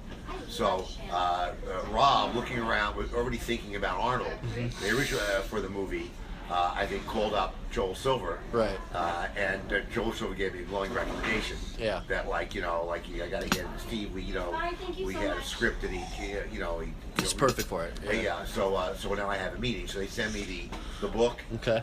And the screenplay. And this is your first time looking at the material. Right. Okay. So my reaction, they're both the same. It was essentially the same. Yeah. So there wasn't much daylight between the screenplay and the book. And I said, well, here's my issues with this. The first thing is, you got the same dystopia everybody has, fine, the same horrible dystopia, which is fine, that works for the picture. But the dystopia in the book of the novel, you're saying that the economy is so bad, it's a giant depression. Right. And the hero is so bad that the hero, who is already sickly and tubercular. Yeah. Right. Sickly. And on the shit list for being having a bad attitude, can't get work. and you're casting Arnold Schwarzenegger. I mean, couldn't he, in the worst depression, couldn't he get a job delivering pianos door to door? Right. I mean, I just can't. It's beyond me. Yeah. I'm just going to guess you're just coming off Commando. Right. Is you probably don't want him to have the wife who's a hooker Yeah. and the child who's dying and needs medicine. Yeah, Right. right. Because in the book, he can't get work. The wife's hooking because there's no work. Mm. His kids need medicine. The wife isn't hooking enough to get medicine. But the game show, he can win money. Right. And that's why he goes on the game show. Right, right. You're right. Another problem is Stephen King. Now that he's been outed, he's writing this thing like in 1981 Right. in New England. Maybe there was lousy television reception there. Or he doesn't watch much TV. But the game show he describes in the book is like a game show from the 1950s. It's almost like Groucho Marx, You Bet Your Life. Right. Where the host has a microphone, there's a studio audience, Yeah. a pretty girl comes out with a box around her neck, and the contestant picks an envelope, and that tells you how much lead time you have to run. Right. Right. Right, I mean, right. look at Wheel of Fortune. I mean, the game show bells and whistles, and the pretty girl turns the numbers. Yeah. And it's got to be like. There's no spectacular. It's got to be like Spectacle. a game show today. Yeah. I don't know the logistics of this TV show. The idea there's references to other TV shows in the near future, but The Running Man is on every day. Right. Right. For an hour, with a recap of all the people who are running. And part of the deal is you only win the money if every day you make a videotape and mail it back to us. So every day we're showing the videotapes that came in the mail from 3 days ago. Right. Right? And they cooperate. Right. The hunters, which is what they're called in the show, are in disguise. So you could be walking down the street and the meter maid kills you. Right. So now there's nobody to fall in hate with. Right. So I learned one thing working with Joel Silver is you want to fall in hate with the bad guy. How do you fall in hate with anonymous people? Yeah. Right? So Yeah. it seems, for this thing to work, Right. you got to have him be forced on the game show, right? Because he's never going to be desperate, right? Right. You got to have bad guys that are big, huge guys that you can start to hate, who keep coming after him, and you have furious fights. And the show, the gay show within the show, has got to be entertaining, which it isn't at all in the book. Right. Because it doesn't even deal with that. Yeah, The amount of time they spend on the game show in the book is like 4 pages. Right. When they introduce him to the audience, and he picks the envelope, and then he's Boom, he's off. running the whole country. You can go anywhere. Right. Finally, the show is each season of the show is a month long. Tonight we start our month, so it's 1 month. Yeah. You're gonna have calendar pages fall down like in logistically. 1930s movies. Yeah. So so it wasn't like I said I'm here to piss all over Stephen King. Of course not. I'm saying like we got telling this to the star. Yeah. What people are gonna want to see. This is the way it's got to go. And there's obvious stuff like you have the producer of the show and the host. They should be one character. It's just simple economy. Right. In fact, in reality, the host. You look at any game show, the host is a producer by the second season because he puts a gun to the network's head. That's right.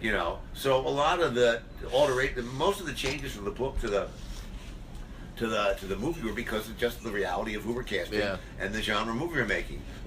We were spared and others forget this bizarre convergence of reality of this 30-year-old movie where there's lines in the movie he says, "Give me the Justice Department, the Entertainment Division." That's right. He says they won't let you. He says you can't get him. You can't get him. He escaped prison. He has to go back in prison. He says, "Give me the president's agent." The president's agent. So it's like and again, the character in the movie is very Trumpian. Yeah. It's really bizarre. Even there was no reality television. Right. There was no reality television when that movie came out. That's right. And so, and the fake news.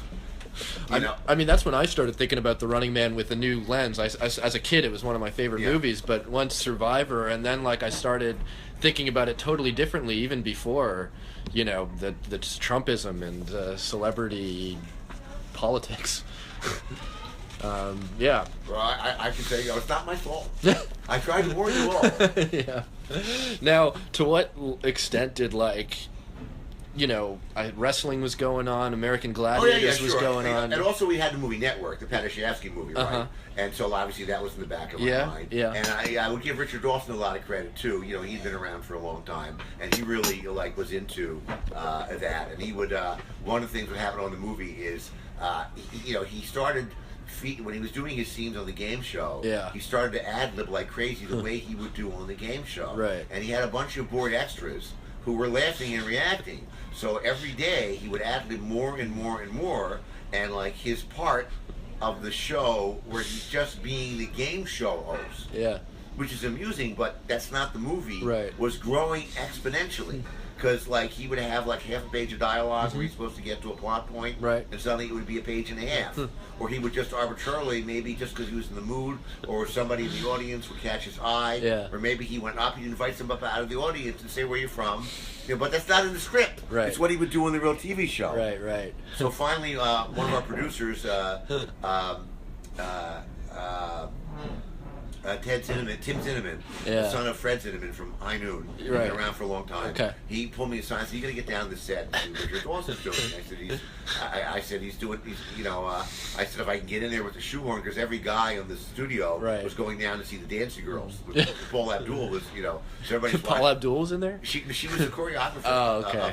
She was not in it. But she was the choreographer of the dancing. That's so a funny there's girls gig. with leotards. Yeah. So he said I heard he's doing. I saw some daily. He's funny. Yeah, but it's out of control. Right. So go talk to him, pick his brain, and see if you can get him to stay on script a little more. Right. So I sat with him like at lunch a couple of times, and he was talking about like the media and like Right. working in television in the UK and stuff like that. And we had Reagan as a president then, so he's like looking as an Englishman president. He pointed out Reagan had made a speech at one point. We talked about our brave men and women who serve in the costumes of the armed forces. So that's like he's already like in his mind it's a famous thing he said Right. Our men in uniform, our men in costumes. So I took notes, and then I redid. I brought script pages there, and then he stayed on script because he was seeing. Because you wrote it to him. Yeah, I wrote it to him, and the problem with it was as he would ad lib in the script, like they bring Arnold out with armed guards. He's in shackles. He goes, "What the fuck," right? Then for a second, and then they throw him in a chair and they shoot him away. Yeah. But with Richard Dawson ad-libbing on and on, you go, well, why doesn't he knock out a guard and take a machine gun, Yeah, or right. why is he standing around for a schmuck while this guy's going on? Yeah. So he had to solve that problem. If you scrutinize the movie now, you can see we sort of skipped over that problem as quickly as possible. Right. That's funny. So it was a fast shoot. It was done. They had multiple directors on this movie. You know that story. Not really. Oh, No. okay. Well, the first director they hired was George Cosmatos, who later did Tombstone. Okay. And he yeah. did Rambo First The Blood Western. Part 2. So he was coming off Rambo First Blood Part 2. Yeah. Which is a big hit movie. Yeah, so he's hot. So he was hot. And his family had suffered under the Nazi occupation in Greece. Wow. So he was really into the whole fascist thing in the movie. So again, I'm taking notes. Yeah. I'm doing the adaptation that I told you I wanted to do. Sure. And then Lester says they should have concentration camps. Okay, well, like in more scenes of brutality and roundups. Like we don't you see a fascist state, but you don't see people being rounded up. Right? You know what I mean? Yeah. It's just like you just get the sense of it. Right. I mean, the only oppressed person is Arnold.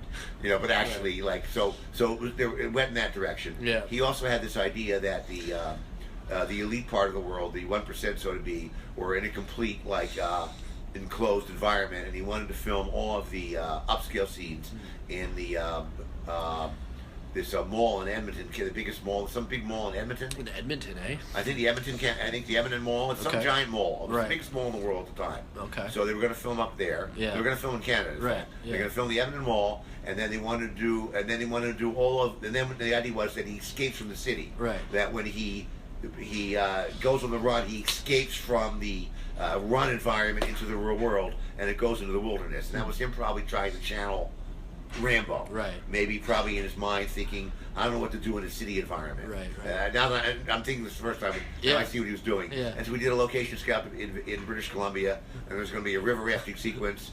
The way the way he was going to get out of the city was there's the Edmonton Mall. There's some kind of thing where kids have a water pond or something.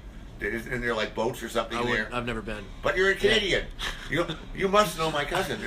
Yeah. No, anyway, so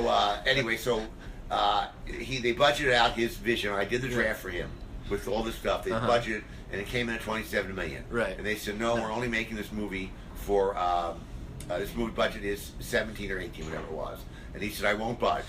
right? And they said, well, that's it, we're part ways. Yeah. So then they brought in, then they tried to get Alex Cox. Oh yeah, that would Yeah, be and cool. he wanted to do it. He really wanted to do it. No kidding. He still, if you find an interview with him last year, they'll say, Yeah. is there anything you didn't get to do? He says, yes, I wish I had done it. I actually almost interviewed him. Anyway. All right. Yeah. Okay, so, and then he was either, could not get off of that movie he did in South America. It was about the American adventurer who went to South. It was like a period picture, but you saw modern vehicles. What movie was that? It was about a guy, an American who went to. Can I get some water, please? It was about an American who wanted to carve his own kingdom in South America. All right, I'll in the look late it up. 19th century. Yeah. Anyway, it's. I've seen almost all of his films. Anyway. More coffee for you? Oh, why not? So Thanks. they We're negotiated almost- for him for a while, but the schedule didn't work Yeah. out. And then they brought in. Then there was a German director who was like. There were negotiations and it went for like 2 weeks and it Yeah. never went anywhere. And then they had Ferdinand Fairfax, who had just done a movie called Nathan Hayes, which is a pretty good pirate movie. Okay, don't know.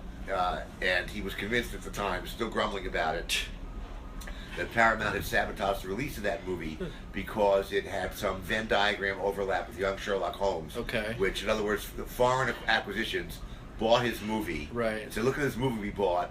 And somebody screened it and said, Steven Spielberg is on prep on a movie that has some of the same shit. Right. Let's Which- bury it. Yeah, Yeah. that was his theory anyway. And he just got like he had a great idea which would have been intriguing but maybe impossible to work out. Okay. Given the context of the movie, which was that the movie should be the broadcast. Like Right, start to the finish. episode, Yeah, start to finish in real time. Right. Which complicated the backstory and explanation. Yeah. So I was just trying to think about how to do that. You Yeah. know. But he also had the idea that he took it one step beyond Cosmatos, who wanted the Thank one. you so much. Cosmatos wanted the upscale part to be like an enclosure. He wanted the entire world of the movie to be in some kind of geodome or maybe post. He didn't think it. We never got that far. Yeah. It was a post-apocalypse, but everything was enclosed. Right. And Dome. he had this idea. He says, have you ever been on a picture set here? You know, you've got the tea lady comes through sometimes with the teas and biscuits and stuff. So on the show, whenever it's tea lady time, everything stops. The crew stops. Arnold stops. The Hunter stops. They all stop. They all have tea, have snacks, then they go back. Like I said, it was very Monty Python. Yeah, good that would idea. have been fun. So anyway, these didn't go over well. So he was going quickly. Yeah. And then finally, at the 11th hour, now the movie's behind schedule. Yeah. Now they hired. So now they hired Andy Davis, who later on did The Fugitive. Right. So Andy came in, and he had at one point, he's like, the conversation about the movie. He says, "Listen, I got a great idea. At the end of the thing, in the arena, the TV studio, at the very end, they're totally fucked. Bad guy reinforcements come. They're totally screwed. And Arnold reaches his pocket and he throws a bomb and wipes out that. He says, where do you get the bomb? He says, remember Sub-Zero with Yeah. exploding hockey pucks? Right. He got one off the dead guy's body. Okay. So instantly Rob Cohen and I go, and Rob says, because the politics director he says, Andy, this is going to make him like the biggest shitheel of movie heroes ever. That the entire supporting cast has been getting killed one by one. He's been and saving he's had it. this in his pocket, for the past like hour and 10 minutes. Rainy day puck. Right. So like we thought that was over. So then Andy was filming, and he was falling behind schedule. And Rob calls me up and says, "Listen, come up here, come over to Daly's." I actually just picked up my daughter at the time, from dance class. Right. So I said, "My daughter, come over now." So I go over to the screening room, and she's in her little dance outfit, and we're running the dailies, and it's the stunt footage. Usually, you're running a scratch track, but you hear people talking and all the sound effects coming later. Yeah. So there's really no dialogue. It's this whole action sequence. Right. So I'm watching, and it's like the Citizen Kane room. And Arnold's smoking a cigar, right? Yeah. And the smoke is going up like Citizen Kane. And all of a sudden, you hear a voice say, "Ew, that's gross. Mister, can you put that out?" Like, Nice. fuck. So she's sitting between me and Arnold. He says, "Show sweetheart." He puts it out. That was nice. Love so he's it. very chivalrous. Yeah. He even got better as this goes on. It's the same footage. Take 15, 20, no Yeah. dialogue. She falls asleep on him. And he lets her. All right, so anyway, the reason that Rob called me, wanted me to see this right away, let me know what's going on here, is he sees Andy Davis improvise this scene. Okay. And had Arnold take the hockey puck off of... But you had told him not to, is that right? Yes, Yeah, it was okay. never put in the script. Right. So he'd improvise, I guess, figuring he would then convince them. So I guess the combination of being behind schedule and this being like this move, so they let him go. All right. So now they shut down for like, I don't know, maybe like a week or something, and they're really like behind the gun. And Rob had worked as a director on Miami Vice with Michael Mann and was friendly with him. Mm-hmm. And Michael Mann recommended Paul Thomas Glazer, Okay. who had been Starsky on Starsky and Hutch, All right. but has since now moved into more and more directing, and had done some of the better received episodes of Miami Vice, including probably the seminal episode called Smuggler Blues, Cool. which is about halfway through the first season, which really sort of when the whole show kind of gelled. Right. So he was used to kind of long career in television, Yeah. working at this kind of brutal pace, and came in and in a really tough situation, and worked behind the scenes. Yeah. At the time. In the very first interviews, Arnold was talking about how great he was to work with later. Later, when the movie underperformed compared to what they thought it would do, Arnold's opinion then created, well, this television wasn't that good. Right. Now, my theory on why the movie underperformed is, okay, we had a test screening on this movie. It was probably one of the best test screenings I've ever attended to Really? in my entire life. Where? They went out towards Palm Springs. Okay. So you want to get out. You want to get out of L.A. Right. So you have sort of real people. Yeah. Right. Yeah. But also, that's the argument. The other reason is you don't want to have somebody from a rival studio stumble into your Sure. screening and like bad See mouth what your you're movie. doing or whatever, right. yeah. Or bad mouth if it's a really bad disastrous test. Yeah. So, Rob Cohen was very famous for an anecdote, which is literally his first day in Hollywood. Like as a lowly story reader Yeah. at Universal Studios. This is before he got the job at Casablanca Pictures. Right. They say, okay, read these scripts and fill out this. You know what a reader's report is? No. Well, it's a standard form. It's like a one-page thing. Right. It says synopsis of script, characters, then a checklist, production values, high, low, medium, social relevancy, comedy, drama. Like, So it's a get an analysis. It's a recommend, yes, no, right. So he reads the script. He says highest recommendation. You know, he checks all the boxes. Yeah. So his boss calls him in and says, "Look, this is your first day. You don't understand how this works. Yeah. Nothing is this good. You're not going to have any credibility here in this department. Right. If you just throw around fairy dust like this all the time. Yeah. Go back and do this over again." Yeah. And he says, "No." He says, "I read the script. I had to read. I took literature courses and I prepared for this thing. This is great." good. Yeah. Okay, fine. Your funeral. I'll send it in, right? Yeah. And it was the Sting. Ah. So to this day, and at that moment, Yeah. he had his reader's report Yeah. plus the note from his boss saying, "You really want to do this over again, right?" He has them both framed. That's great. In the Sting. That's great. So as we're doing the movie, we had a special effects company come in and say, "Listen, we have this new thing, Synthespians. We can save you all kinds of money and keep your stuntmen out of danger. Right. We can make your actor there." So they showed us like a really example of like computerized stunts, right? Yeah. But the truth was, where it was sort of okay, the only thing that he got right was putting the face on the other stunt guy. The other stunt, the face on the artificial person. Right. This is 10 years before Tobey Maguire's Spider-Man, but even remember Doc Octopus. There was an unnatural valley. Oh, the I only agree. The only thing that worked was, the face swapping actually was intermittently good, right? So they said, "No, you guys will do the special effects, but we're not doing that." Right. But after they left, I said, "Rob, I'm thinking about the thing in the Sting, where you blew the audience's mind. They killed each other, and the audience go, 'What the fuck?' And then they would get up and they, we sure fooled them. Yeah. We should do the version of that, and because it can't be expensive to swap the face on somebody who's not moving around." Right. Because the demonstration, they show you they swap the face. Yeah. Here's how we do it. And they go, Right. "Wow." Then they put it in movement. It was kind of But if he's dead. Yes, I said, so what if they're so fucked, and because it's not a month long, the show, they have to do the news is coming on. The show has to end. Right. They fake Arnold's death. So you go, that's great. It's like this thing. We'll do that. That's what I wrote. That's what we shot. So in the movie, as written, as shot, as shown to this test audience, they get away. He and the girl are running. A wall comes down. They turn around. It's Jesse Ventura. They start to fight. They're fighting. Jesse Ventura kills the girl. Right. Breaks her neck. Right. Like a chicken. Yep. Right. Yep. The audience is stunned. Arnold is stunned. And now Arnold gets up and does the most colossal beatdown you've ever seen of Jesse Ventura. I'm talking about like the most brutal, like the Brian Gosling Drive movie, like the hammer. I mean, like boom, pounding and pounding, yeah. right. And then at the last second, when he's almost dead, Jesse Ventura recovers and throws Arnold on spikes.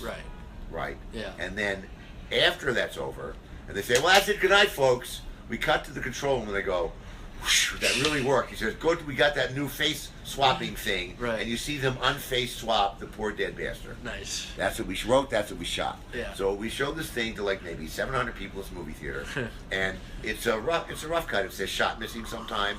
So it says shot missing, right? And there's like a black and white picture of Arnold, right? And then it's a jump cut to the other face. Okay. It's so right. So out of like 700 people, 12 people say, "I don't understand how they fool the audience." All right.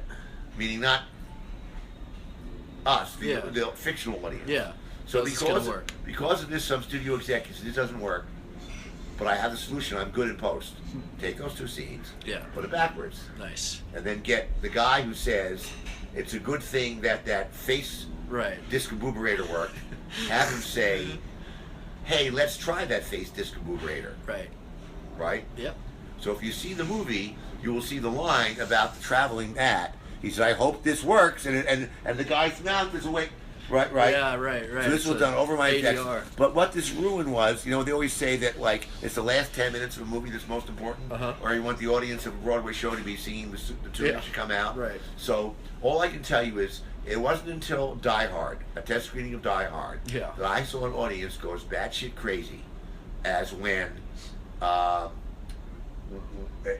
Arnold came back to avenge Maria Conchita. There were little old ladies. When they killed the girl, the audience was completely stunned. Yeah. Dead fucking silence and almost a collective moan. Right. And then when Arnold got up and was furious, right? Yeah. They were, "Kill him! Yeah. Kill him!" Right? Like they wanted revenge because nobody did this. Yeah. Nobody kills the fucking leading lady. Right. The last thing they expected. Yeah. This is not Seven. This is like that. This is 1987, not Seven. Right. But now the audience then, when they say let's pretend to kill Arnold, you watch that fight without any. It's like watching the replay of the Super Bowl. Yeah. Right. Yeah. So there's like a colossal, like 4 or 5 minute fight sequence, and you're just and I think it really, really is what prevented that movie from going over the top. No kidding. But now with a Blu-ray, yeah, you can put it back in the right order. Now, people like me who grew up on your films and have always loved them, and they've just sort of grown in my memory since. That's probably not the reaction at the time. You probably got some criticism from hoity-toity critics, no? Well, there were a few reviews that really were intrigued by the political and sociological and satirical elements of it. There are some reviews I could direct you to from back in the day. Cool. That sort of got it. In fact, one reviewer said, "I wonder if this subversive view, if this subversive view and subversive view of our popular subversive progressive view of our violence-infused culture could be from Arnold's recent marriage into the Kenneth." Nah, never mind. I remember that review. I think it was the Washington Post. It could be from Never Married for a Week. Never mind. We ended it up. But there were some reviews that liked it a lot. Others just sort of said it revels in what it criticizes. Right. But also, Commando, I feel like those films weren't, or that genre as a total was sort of people looked down their noses at. At the time, Commando got a lot of it, but there were some critics who liked it because it was so cartoony. There were some there were some really good. Yeah, I would not say it was universally. Good. It wasn't universally pissed on. Commando got a lot of good reviews, in Good. fact, because it was so ridiculous. Yeah. And Funny. the Running Man got noticed for like some, Yeah. for the subtext. My two favorite film critic stories though are this. One is I did a movie called Ricochet. I don't know if you've seen it. I really like Ricochet. All right, well, thank you. Anyway, we do this movie, and now we have a meeting in Joel Silver's office, and the publicity people come in and say, okay, Joel, we want to talk about the press junket. He says, fuck them. There's no press junket. Nice. What are you talking about? He says, do you see what they did to Hudson Hawk? How they treated Hudson Hawk? Yeah. And I go, I said, but they tore us a new asshole. I said, but Joel, we deserved it. We knew before it came out we were fucked. Right. He says, right. He says, I'm not buying those cocksuckers like a fucking shrimp. Right. Yeah. Or a ginger ale. Nothing. And they go, and now they're like, he says, Joel, if we put out a movie with 2 Academy Award winners in it right. and don't have press screenings, they're immediately going to figure it's a turkey. Yeah. They're going to have the knives out. Right. He says, fuck them. It's a good movie. They'll reckon it, right? Yeah. So exactly what happens all over the country. Every major newspaper says, when a 2 major Academy Award in a movie, you know it's a real stinker. They all piss all over exactly what you said. it.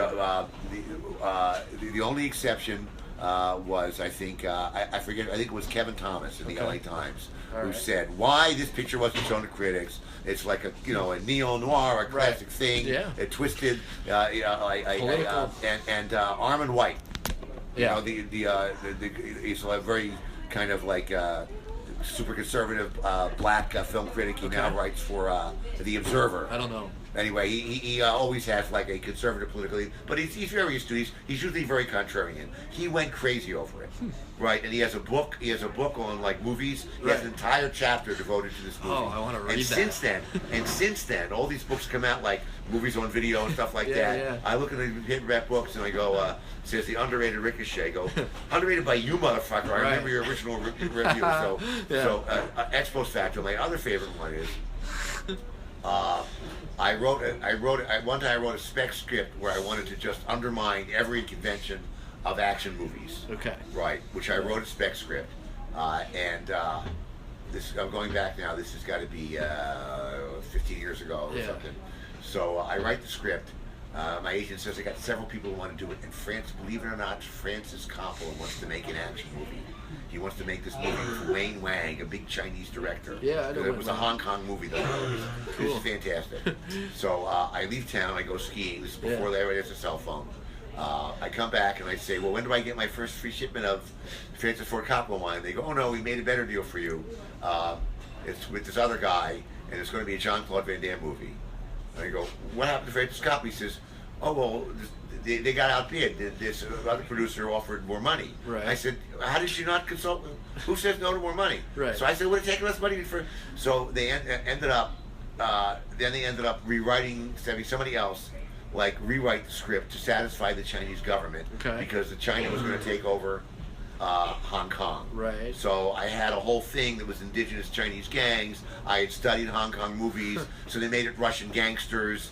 They, sort of then it was John Claude instead of, and they changed the plot. The plot of my movie, this became Knockoff. Oh, okay. I never saw it. I did in theaters. All right, okay. And also so somebody else rewrote it, and the ending was mangled in post-production, and they ran out of money. A lot of things went wrong with it. Yeah. Anyway, but my intention, the idea of it is that there were 2 guys who were CIA agents, right? Who now the Cold War was over, they were just coasting and fucking supermodels. Cause it was like Air America, Air America, the movie with it's a movie with Mel Gibson and Robert Downey Jr. called Air America. Air America was a fake was a cargo airline that was a front for the CIA. Okay. So my idea was that they actually end up getting caught up in counterfeit merchandise, right? And they lose their in other words, they lose their minds, and the whole garment business becomes their spy movie. Yeah. That was the idea. Right. Now there was a movie a couple years ago, I forget which, was Julia Roberts, where they thought they were secret agents. At the end of the day, it turned out they were trying to steal a formula to grow hair for bald people. It was a big. I don't know what it was called. I don't remember. Anyway, so anyway, the picture. I was very unhappy with the way the movie came out. I tried to help them in post, and I gave but there was no rescue. But nonetheless, the movie comes out barely opens. It gets a real well-deserved drubbing from the critics. Yeah. But in the Los Angeles, I get a phone call. I'm really depressed on Monday. I get a phone call from a studio executive who says, "Hey, congratulations on your movie." I go, "What do you my mean?" movie what? He says, "Yeah, I saw the review. Listen, I got a job for you." So the one paper in America that loved it, Kevin Thomas again, who loves Hong Kong movies. Yeah, right. Right. Gave it a good review, so I got another job with this movie. But again, this movie to this day now has this huge cult following because of the director, Choi Hark. Knockoff. Yeah, Choi Hark, the Chinese director, has a huge following. He's Right. considered the Spielberg of Asia. Huh. So this film now is like you get the paperback books, movies to Hong Kong. Yeah. I mean, I would not put it in the same overlooked regard as Ricochet. Yeah. But Still. but it does. So, but my prescient movies are Running Man. Now we're living in this.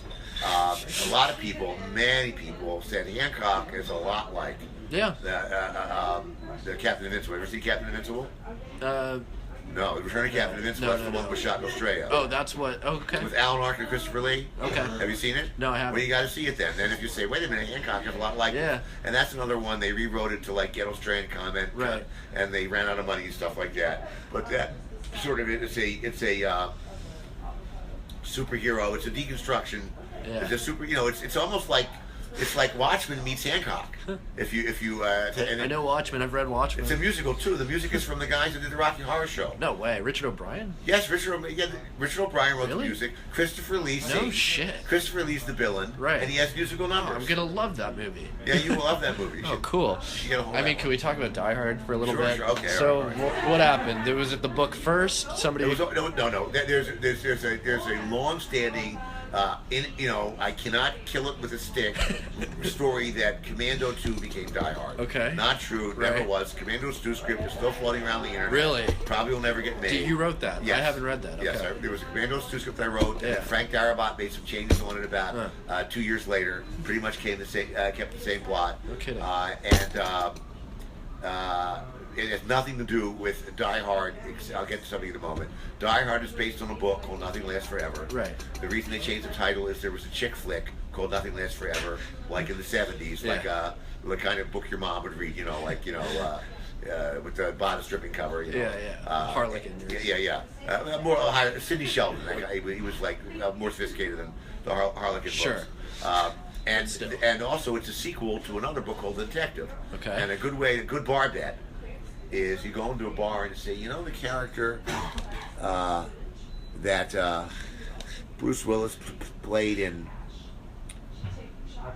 Die Hard 2 and Die Hard 3 and Die Hard with a Vengeance. Who was the first person to play that character in a movie? And they're play going to say John Bruce. McClane? And they're going to say Yeah. they're going to say Bruce Willis in Die Hard 1. Right.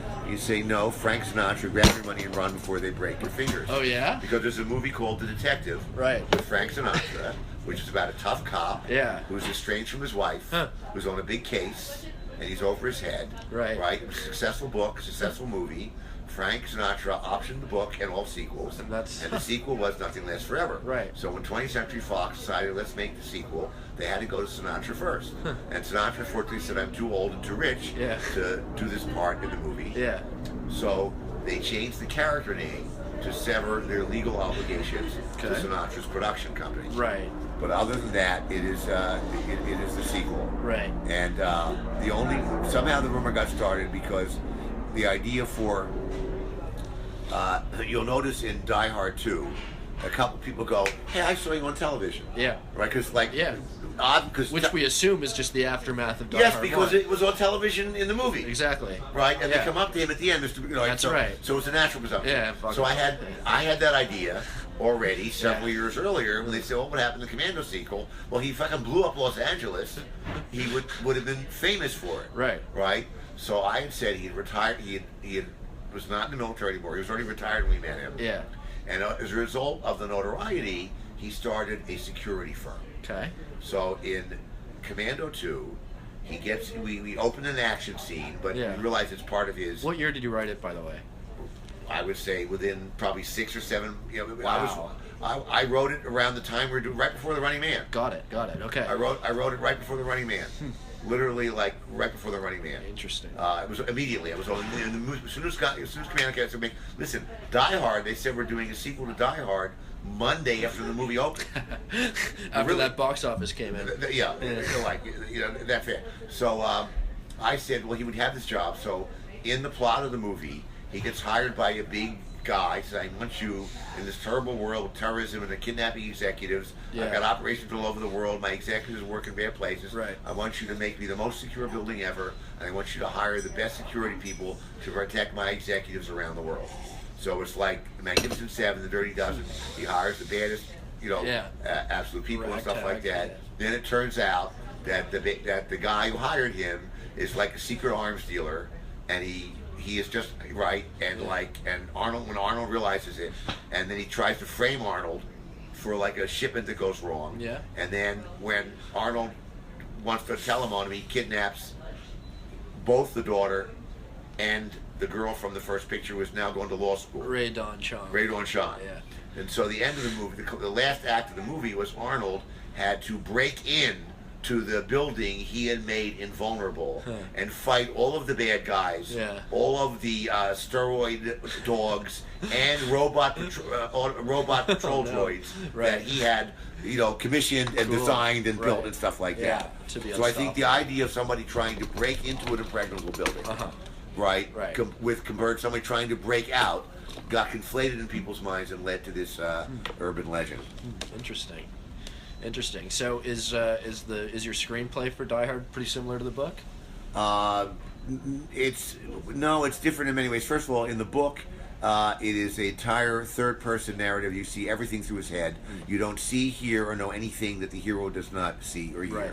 You're in his head. Right. So there's long sections of the book. He's remembering his daughter's child. It's his daughter, not his wife. Yeah. He's like 60. He's like in his 60s. Oh, really? Oh, right. He's retired. Yeah. His daughter's in the building. Gotcha. The daughter dies.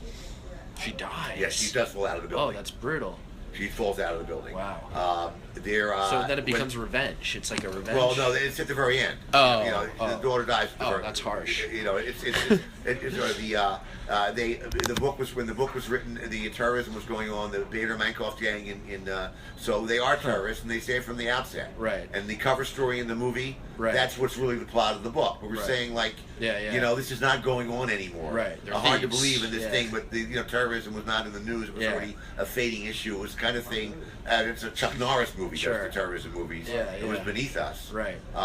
So the invention that it was a cover, freshen it up. I invented the entire cockamamie secret vault that can't be opened. Right. In order to, the way the movie works is, it makes no sense that he doesn't tell his own team what he's doing. Right. Right. That Alan Rickman doesn't. Yes, they don't really.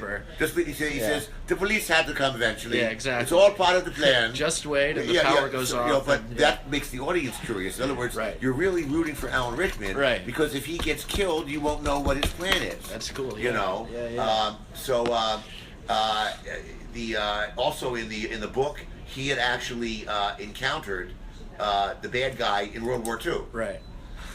When they were both younger, like the guy, or he knew his ancient feud. He knew his reputation from war. He knew him from the war. I don't know, or he saw him, or he was a prisoner after the war, and he remembers being the guy was bad news. Yes, right. And he got out of the prison camp early. He obviously had mob connection, and there was some kind of backstory. Right.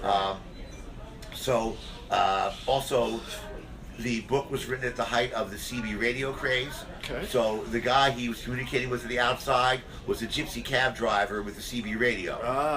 Right. And although a cop came along later, it was better to have one person be the outside. Right. So, a lot of things changed to become more cinematic. And one of the most interesting things that happened is that John McTiernan came to me and said, they had trouble casting that movie, Really?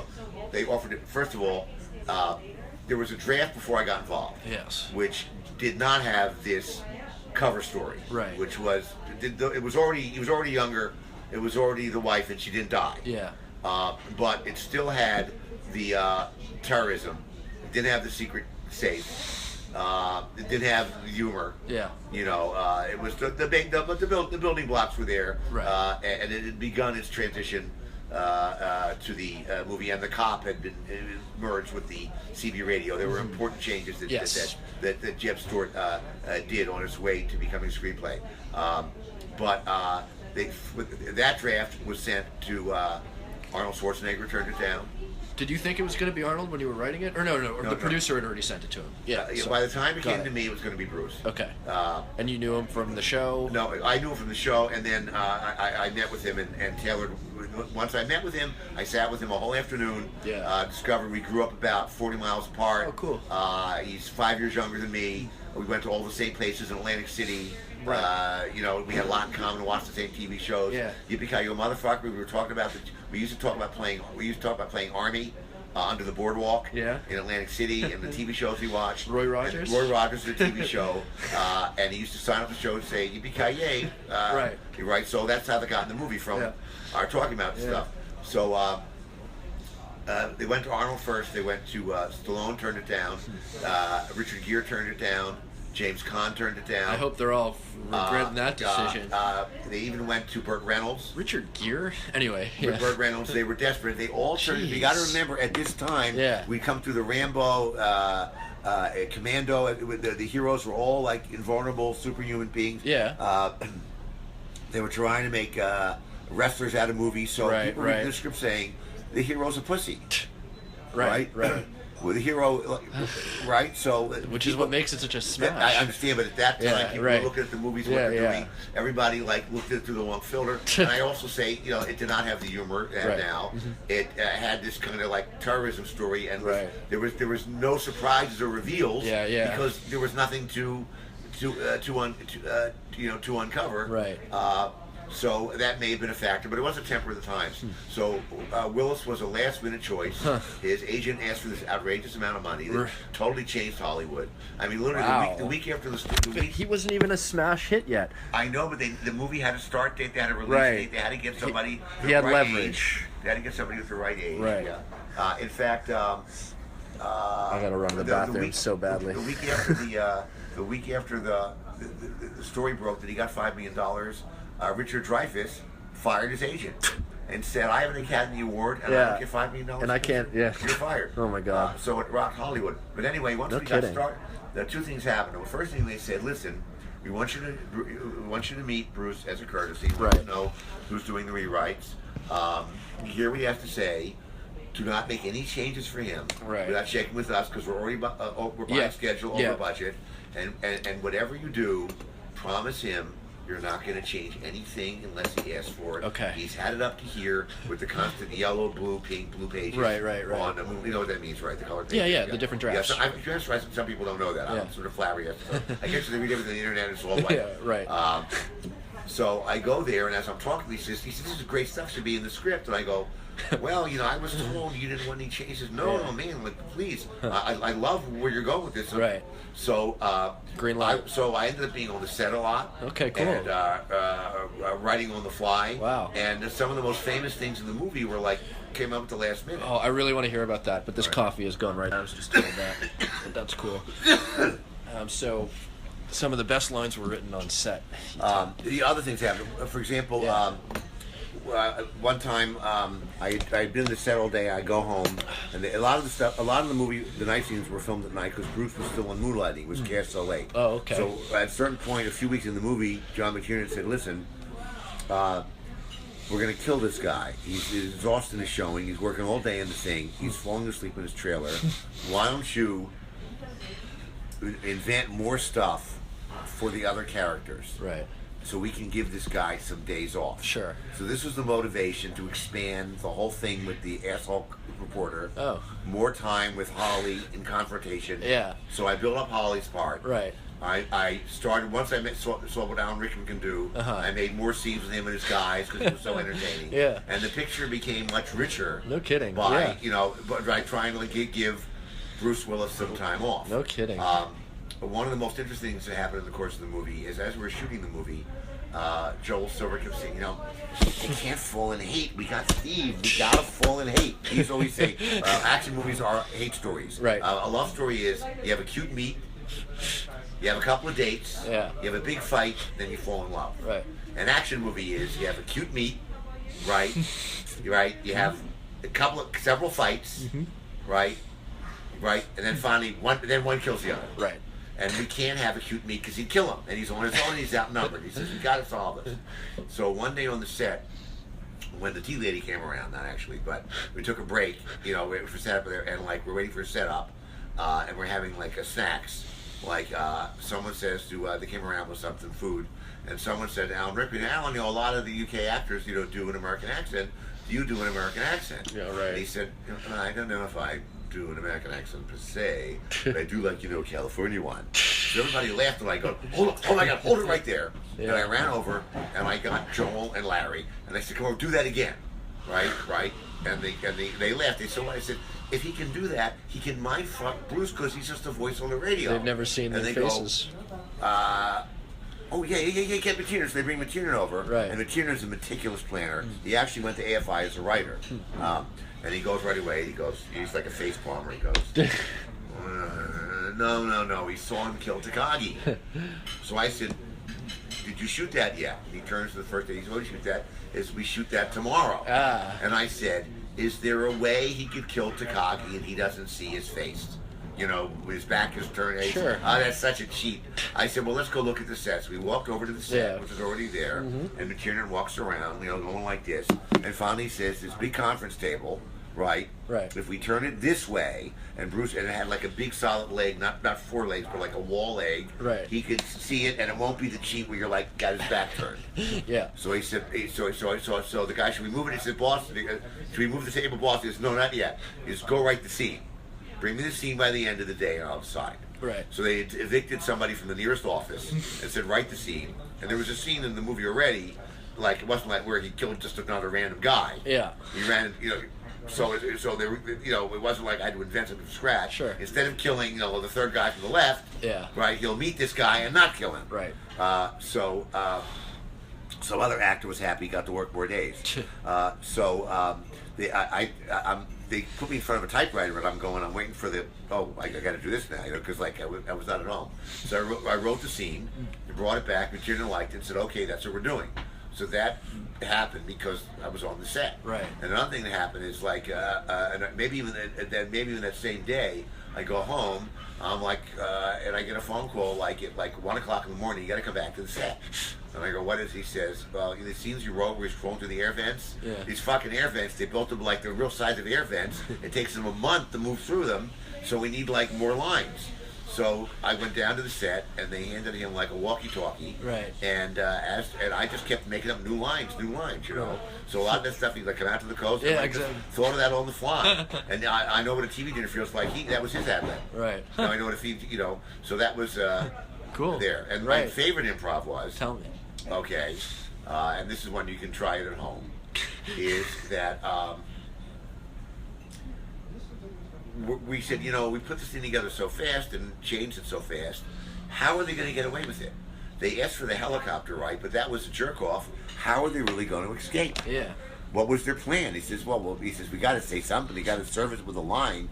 When he comes up at the end, he catches him and they go, what was the plan, Hans? Right? He's got to say something. Yeah. Right? He says, well, if they think you're dead, they won't look for you on the beach and whatever line, right? But that's what he was going to do. How was he going to get out of the building? Right. So finally, literally, it's the last week of production. I go, look, I'm desperate. I did something. I did a TV movie that nobody saw. It only aired once. We could do exactly the same thing, where the villain was so evil, she was going to blow up a children's hospital and escape in a fake ambulance, which we never showed. We didn't have the budget. Right. But we talked about it. Right. So he said, "Great, that's it." So now I run home and fax the page, fax that like it's like this much. Right. It's like this much that the ambulance rolls. The guy, Argyle sees them. The truck roll out. Yep. Punches the guy. That's right. Now we have the first cut of the movie. Only a handful of maybe a dozen people, key people are there. Key executives, director, Bruce. Yeah. I went, my wife, a handful of people. They're running the movie. It's looking good. And at the same moment, everybody goes, "Oh shit!" Because they get off the truck. Is this ready? Yeah. We can talk. We can finish outside. Yeah. Oh no, it's not ready. Oh. Well, we're ready. Is this still going? Yeah. Yeah. So they Well, do you have a budget? I mean, really, you should be. Is your? Pardon me? I should get this. Well, this is all the cash I have for my part. No, let me get this. I mean, I've taken your time and. Oh well, it's my pleasure. Oh no, you're not in print. I can't let you pay for this. Thank you. That's kind of you. So, this explains another great mystery of the movie. Yeah.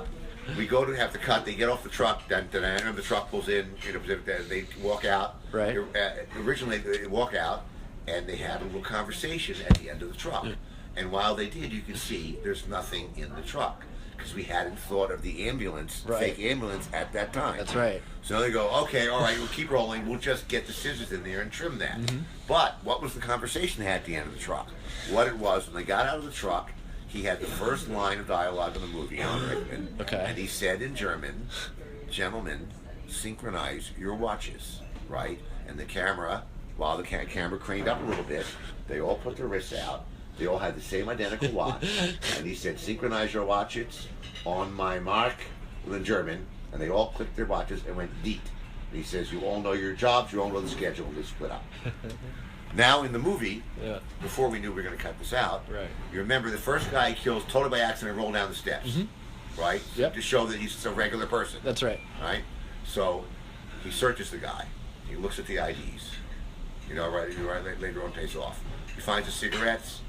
He looks around, and there's a big laugh that he's a cop. Cigarettes, He's stealing cigarettes. Gets a laugh. But he also looks at the watch, and the audience laughs again, like, is he going to steal a watch? But he doesn't. Right. What happened is every time he killed him, remember later on he said, "I think these guys are professionals, there's no labels in their clothing, they've got really good IDs," and the guy said he could be a bartender, right? He also said they all have the same watch, right? Clue. Which is running a countdown. Right. And each time he killed a guy, he noticed the same watch. Everybody says to me, how does he know Alan Rickman is not a real hostage? And some people say it's because Alan Rickman accepts a foreign cigarette without question. No American would do that. That's because Bruce knows the gun weighs this much, and that's like being psychic. No, I just it pauses the recording when it does that. All right.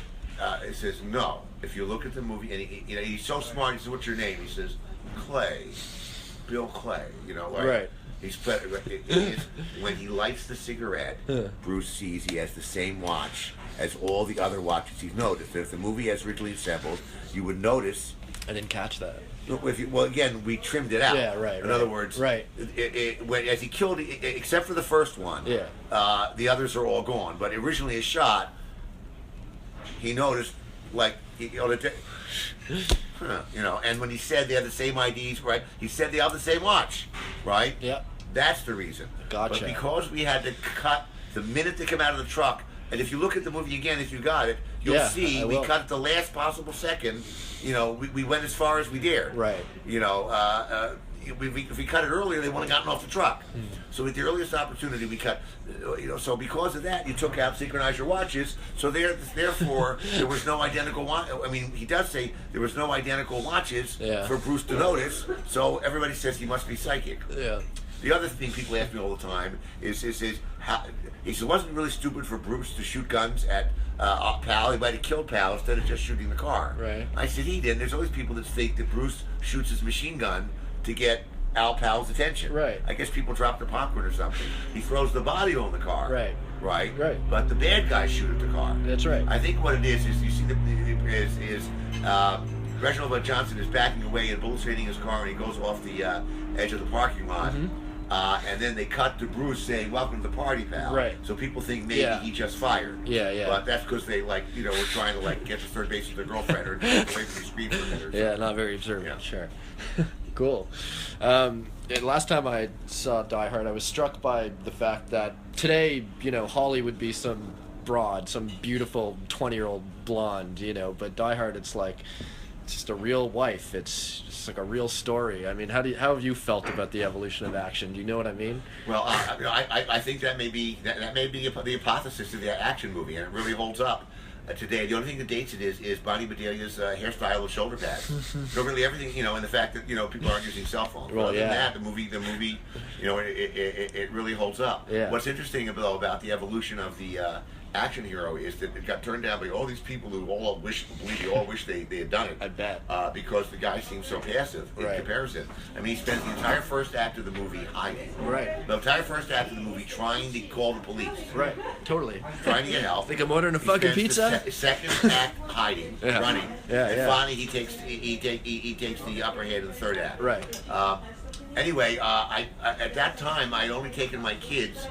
My kids had not seen my TV shows, but after we would finish a movie, we'd make the airline cut. So in other words, like literally the week after we finished the lock the negative of Commando, Right. they'd make the version for the airline magazine for the airlines with the different like Yippee-Ki-Yay Melon Farmer, all the useless Mr. Falcon, I Yeah. believe, is the famous yeah, one. all that kind of stuff.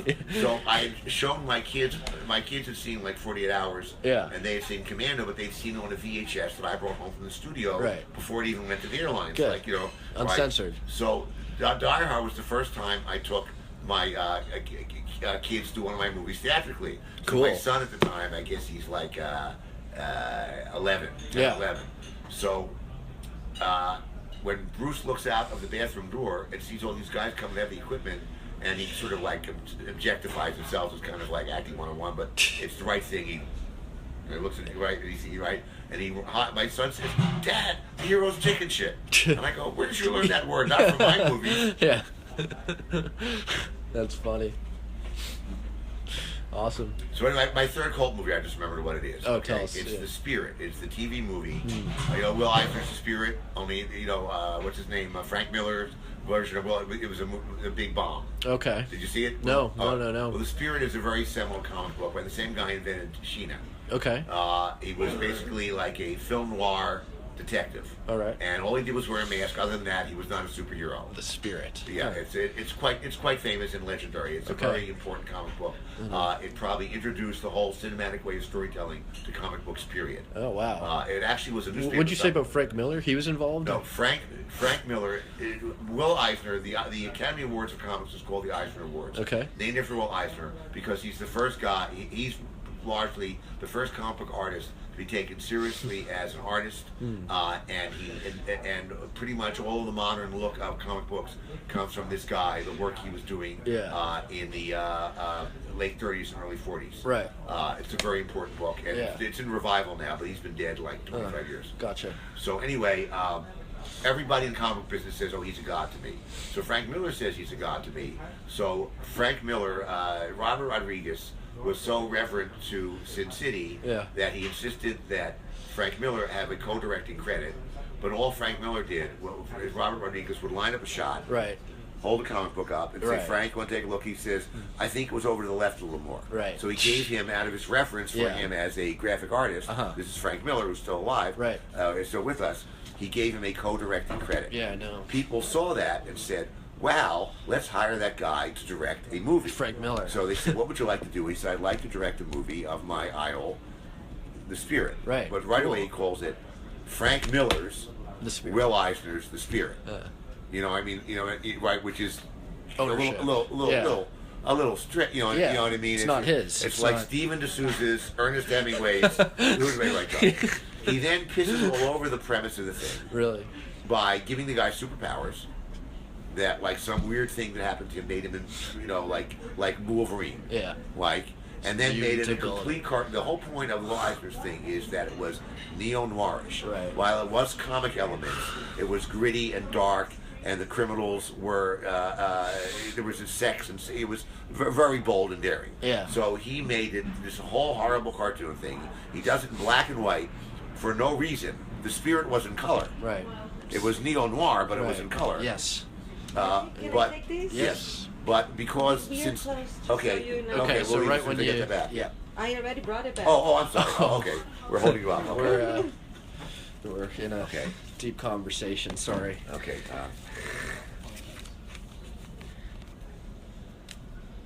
So it's just like nobody can stay here. We all Okay. work Oh, from don't here, so we gotta- don't apologize. Yeah, it's our fault. Okay. Thank you. So We appreciate it. so he does it in black and white because the previous picture was in black and white. Yeah, Sin which City. makes sense because this book, Sin City, wasn't black and white. Right. But here, so he does That's not right for this material. Yeah. So It's just as it's a crazy, batshit crazy, over the top. Yeah. It's like an R-rated version of the old 1960s Batman show. Huh. That's Giant interesting. flop. Yeah. The movie cost $60 million. Really? What year was this? This was like about 7 years ago. I don't know how I don't remember it. Anyway, it makes 0 cents. Yeah. Right. And even worse is other people like buying into, and they ended up bringing Lexi Alexander. Yeah. To fix the movie in post. Right. Meanwhile, a buddy of mine who spent his whole life, who's the grandson. Who's a screenwriter and an animator. Yeah. Who's the grandson of the inventor of Buck Rogers.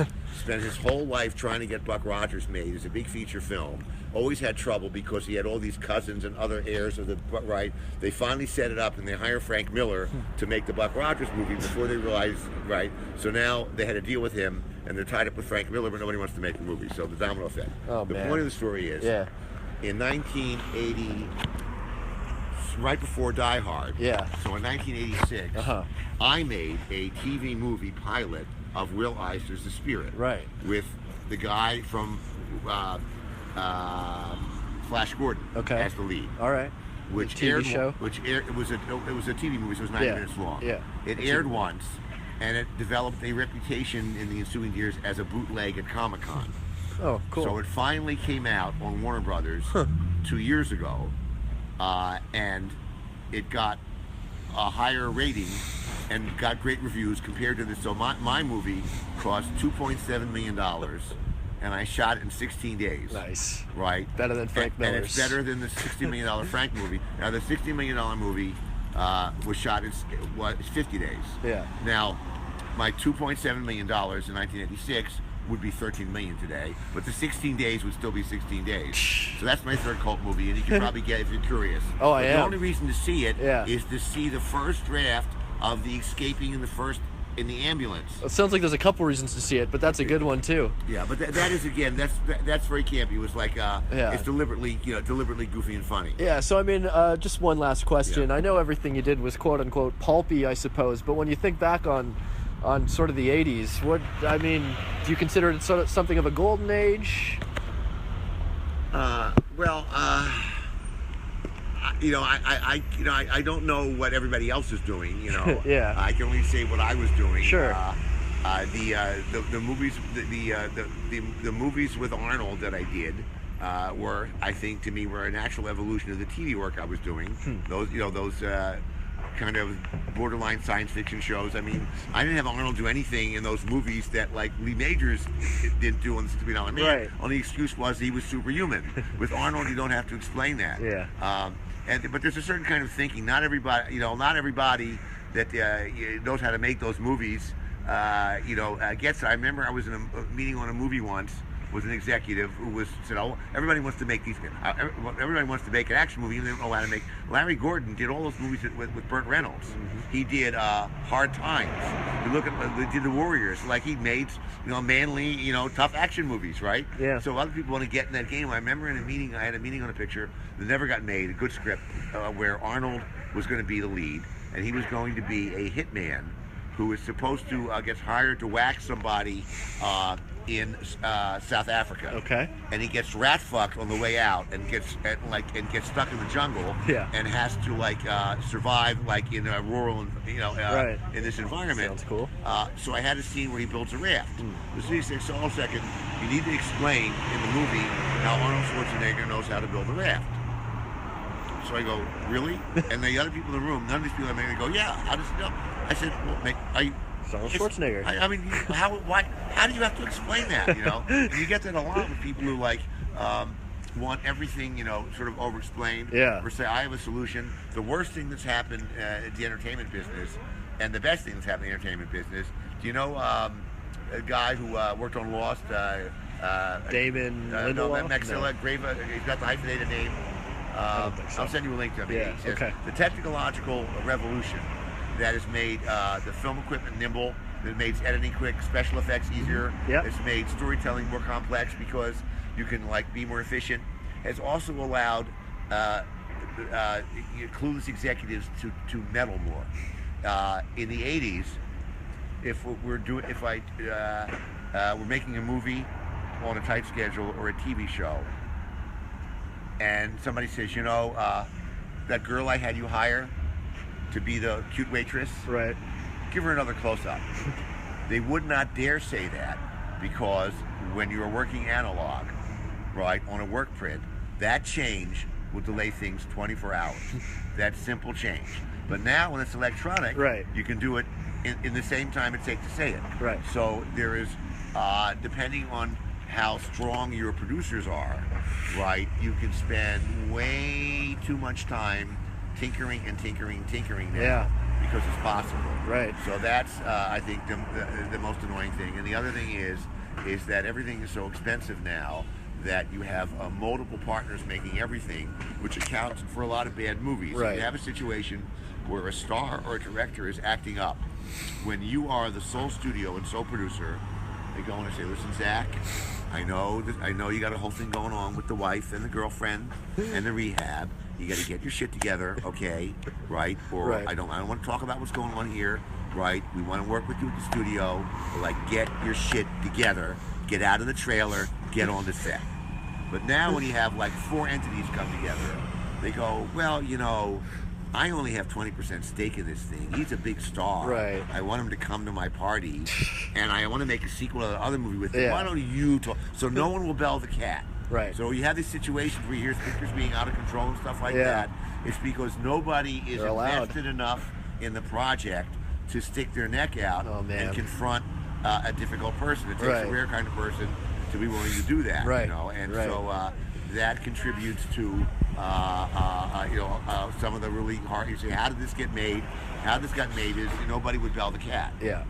Right. And it gets carried away. Yeah. Until it doesn't even resemble what you set out to make. Well, you know, if you take the analogy that making a movie is like a journey, Yeah. right? And if you're shooting a movie for 45 days, and every day you make a 1% compromise to where you're heading, when you finish the movie, you're like completely like Souza is a perfect example. You know, like a movie where Bruce hired us. Bruce had a deal with the studio, and he came to Joel and me because he had done the 2 Die Hard movies. And said, I want you guys to do this movie with me. I have this idea where I'm a cat burglar and I get out of prison. But by the time, and the script was more like To Catch a Thief, the Hitchcock movie. I'm a big Hitchcock fan. Yeah. In fact, Patricia Hitchcock asked me to make the opening statements when Psycho was restored. Cool. When it was first shown. Bruce was a big star and just decided the movie should be wackier. As the film production went on, it got wackier and wackier. Yep. In fact, the studio sent me there. He says, you get along with him. Yeah. Can you go over him and like Rein it. And I go over there, and Joel Silverner says, listen, I know they sent you over here. He hired us. It's not our job. It's studio executives. Right. They're sending somebody over tomorrow. The studio executive comes over and he says, what are you filming today? And he says, it's a robbery scene. Well, there's no dialogue there. There's no point in having this big conversation on the weekend. And so the guy stuck around for 5 days, avoided ever confronting Bruce, and nobody ever took the pencil out of his hand. So before the movie came out, we knew, we knew what we had. Right. And, I still run into people say it's one of my favorite movies. It's, it's not mine. I know, I'm not ready to embrace that. But my 3 cult movies are The Spirit. You have to see Captain Invincible. Yeah. Right. And Arnold's Wrecking Company, which you now can find streaming. Oh yeah. Oh Yeah. good. So what's your favorite film you've done? Well, I mean, obviously I like Die Hard, but I think Sure. I really like Ricochet a lot. I think it's really underrated. I agree. I have a cameo at the end. I'm a reporter. Didn't know that. If you look at it again, I'm a reporter who comes in the van. Ice-T and his guys stop the traffic and stop the police cars, but they let me and my news crew through, so I can like videotape. Cool. Videotape him there. So I'm trying to think what else. I like my script for Judge Dredd was so much better. Oh yeah. Than the movie. Really? Yeah. I mean, I believe it. No Yeah. offense. The director on that, he got carried away with himself. He did all these interviews right before the movie came out. Says the script was a mess. I had to change every word of it myself, so he was unable to later on blame me. He was a little too quick to how he improved it. He's one of these, he's one of these situations. It happens a lot. If a director, a star, or a studio executive ex post facto says, "Oh, I did a lot of writing on the set. Yeah.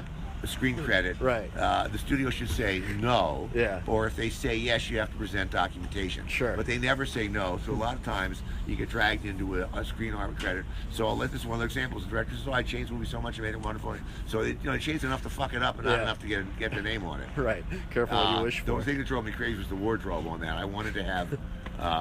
If you saw the one Dread, the one that, The new one, yeah, I've seen them both. I said, oh, did you see Batman? This should be practical. Yeah. The director was from England. He says, "Oh, well, fans would go crazy. It's got to look exactly like that." Some and giant helmet. Yeah. You have a foreign-born director who doesn't understand comic books. Right. The comic book is unknown in America. Mm-hmm. Right. And the director says, "I'm from England." The first thing I do when I came into the movie, they already had a script, but it needed a big rewrite. Yeah. Is I go, "Why is Perry White the bad guy?" I'm like, "What do you mean?" I says, "You realize that the villain of this movie is like the Perry White of the comic books, Right? Or it's like Commissioner Gordon. Yeah. How perverse is it that we're doing that?" Yeah. So the director's like, well, I thought it'd be kind of, for the I said, there are no fans in America, and you don't do that on the first fucking movie, Right. They did Mission Impossible. I said, yeah, Mission Impossible was on television for like 12 years. Familiarity so it was there. a big mind fuck that he was the bad guy of the movie. Right. But this has never been done. It's not the same thing. It's not a twist. So the studio, so Andy Vine had a studio says, he's right, change it. So this is a trick that's happened to me 3 times now when people are filming in Europe. They have some kind of shit they want to pull. They do it first thing Monday morning when everybody's asleep in America. Right. And before the internet with overnight dailies, it would be 48 hours before you'd get the dailies. Right. And now you have to say, do you want to shoot it again? Right. And be like, well, what am I supposed to do? Right. So what this guy said, he says, we can't change the name of the character. It'll cost $50,000 for all the signage. Ugh. And the studio was already in trouble. It went bankrupt right after this. Yeah. This didn't help. And the signage was the name on the guy's door in his name tag. But in order to keep this stupid idea that this established lovable character was the bad guy. Right. And the same thing with the wardrobe. He says, no, it has to look just like the comic book. Right. And it was just ridiculous. It was like they were wearing pajamas. Yeah. And he takes the helmet off. Which is the comic book, he never takes the helmet off. The craziest, but you got to show Stallone's face. Anyway, the craziest thing of all was. Remember, I came out of television. Yeah. When I was doing television, these shows, they had the family hour rule, which no longer applies. Which is the assumption that children were awake till 8:30. Right. So no one could die on television till 8:31. In fact, to this day, if there's a rerun of Knight Rider, which is a show, you even talk to me about Knight Rider. No, I know. All right. I know I did. If you see a rerun of Knight Rider, the $6 Million Man of the A-Team, and you hear, listen, boss, I got rid of that Michael Knight guy. Nobody knows, and you and I are smuggling the guns. And boss, what are you doing? Take away that gun. Bang. Oh, 8:31. Because that was when you could kill people. Yeah. All right. So for Judge Dredd, I knew how to write. And they wanted to get a PG-13 movie. Right. So I wrote a PG-13 movie. So have you seen the movie? Yeah. All right. So for example, there's a scene in the movie that I wrote where the reporter, I said, to make it like it's the near future, the reporter was going to expose the conspiracy. He's at home with his wife. She's got a rocking chair. She's knitting. It looks like your grandmother's house. He wears a sweater. They're not wearing space clothes. Yeah. So, and he says, also the door kicks open and Armand Asante shoots them. So I wrote, the door kicks open, right, and cut outside the window, you see the flashing machine gun fire. So, you'll see, I came on my bicycle here today. Yeah. So, cool. The movie's filming in Andy Vanni's in Santa Monica. He says, hey, we got dailies, come in, come and look at them. So I ride my bike over there. He shows me the scene. I'm watching the scene. It's the first cut sequence of the movie. He kicks the door open, and he kills this old people like Bonnie and Clyde. And I'm going, what are you the doing? Fuck? And I go, what are you doing? I says, Andy, you wanted the PG-13 movie. You had the hamburger and the toys. He says, our director's such a genius. Run it again. They says, no, run it again. Look at it again. He says, don't you see? There are dry squigs. There's no blood. That's PG-13. Still killed old people. I said, who the fuck told you that? He says, the director. I said, that's not true.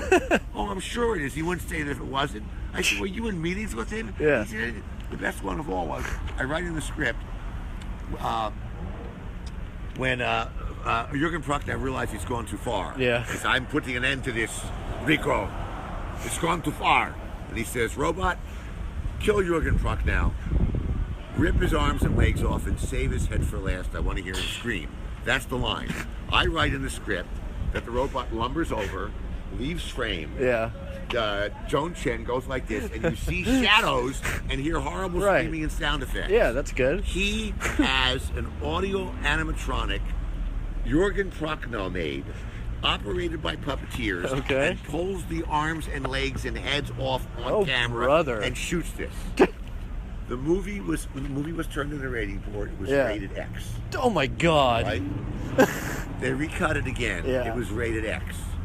The second rating was X. They recut it a third time. It was rated X. Supposedly you never even get 3 shots. Ed Pressman went on bended knee to Jack Valenti. He was on his way out the door. It was the end of his tenure as head of the MPAA. Somehow they got it a 4th cut and it got rated R. Now what happens is, right? They're rated R. You cannot advertise an R-rated movie on children's television. Right. No toys there goes either. The toy deal. Yeah. The toy deal pulls out. They sue the studio. They sue Disney. There was a hamburger deal with Happy Meals for Burger King. They sue. Right. Now the studio has an R-rated movie with a comic book nobody in America has heard. Nobody knows what to do. Stallone comes in and says, "Oh, I got an idea."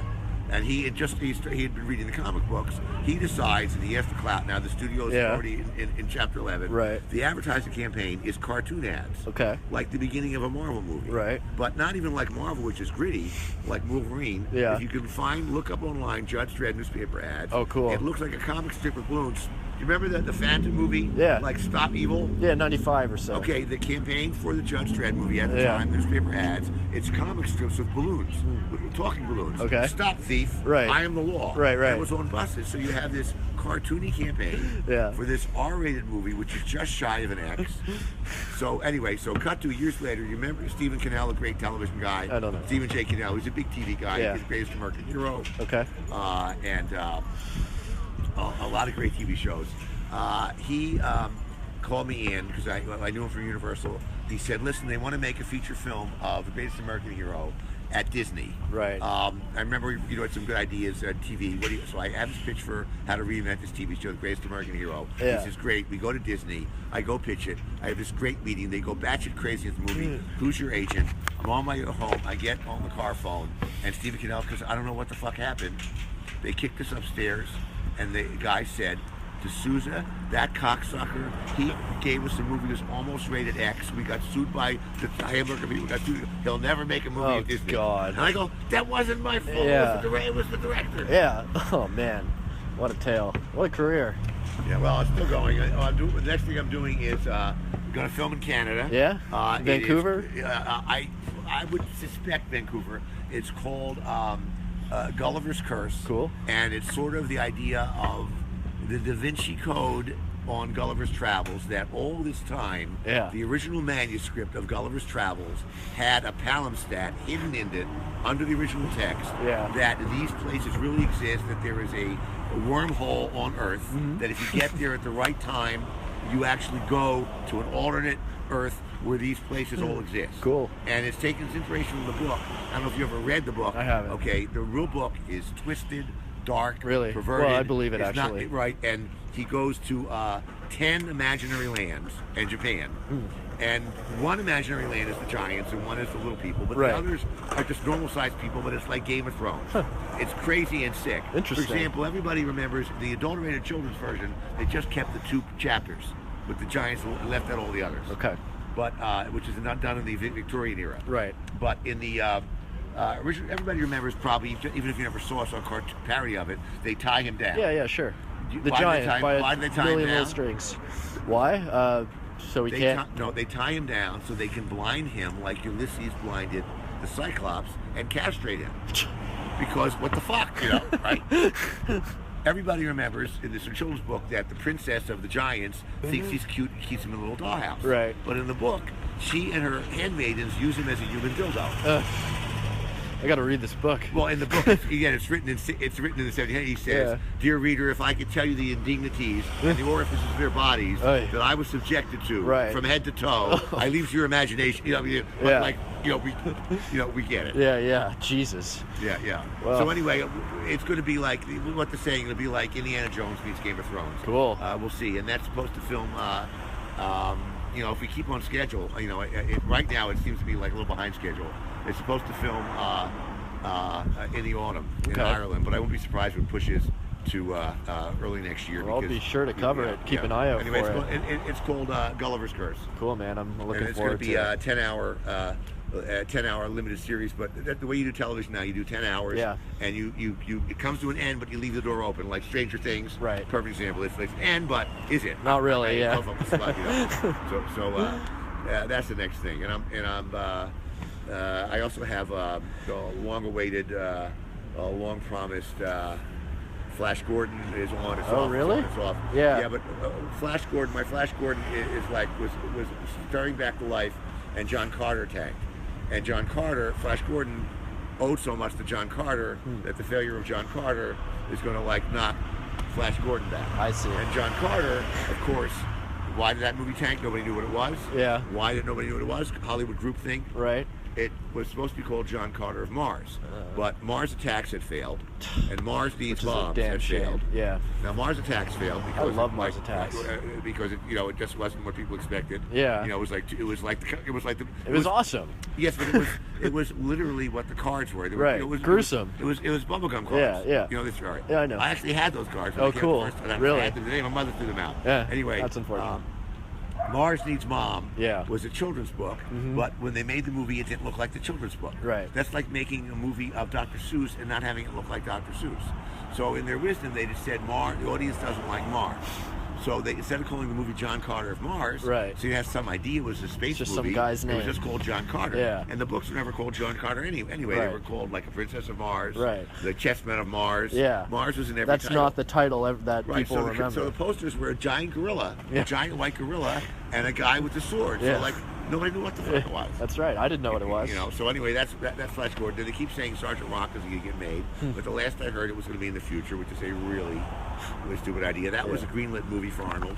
I mean, that movie was green. Wow. Arnold was getting fitted for costumes in that film. Jesus.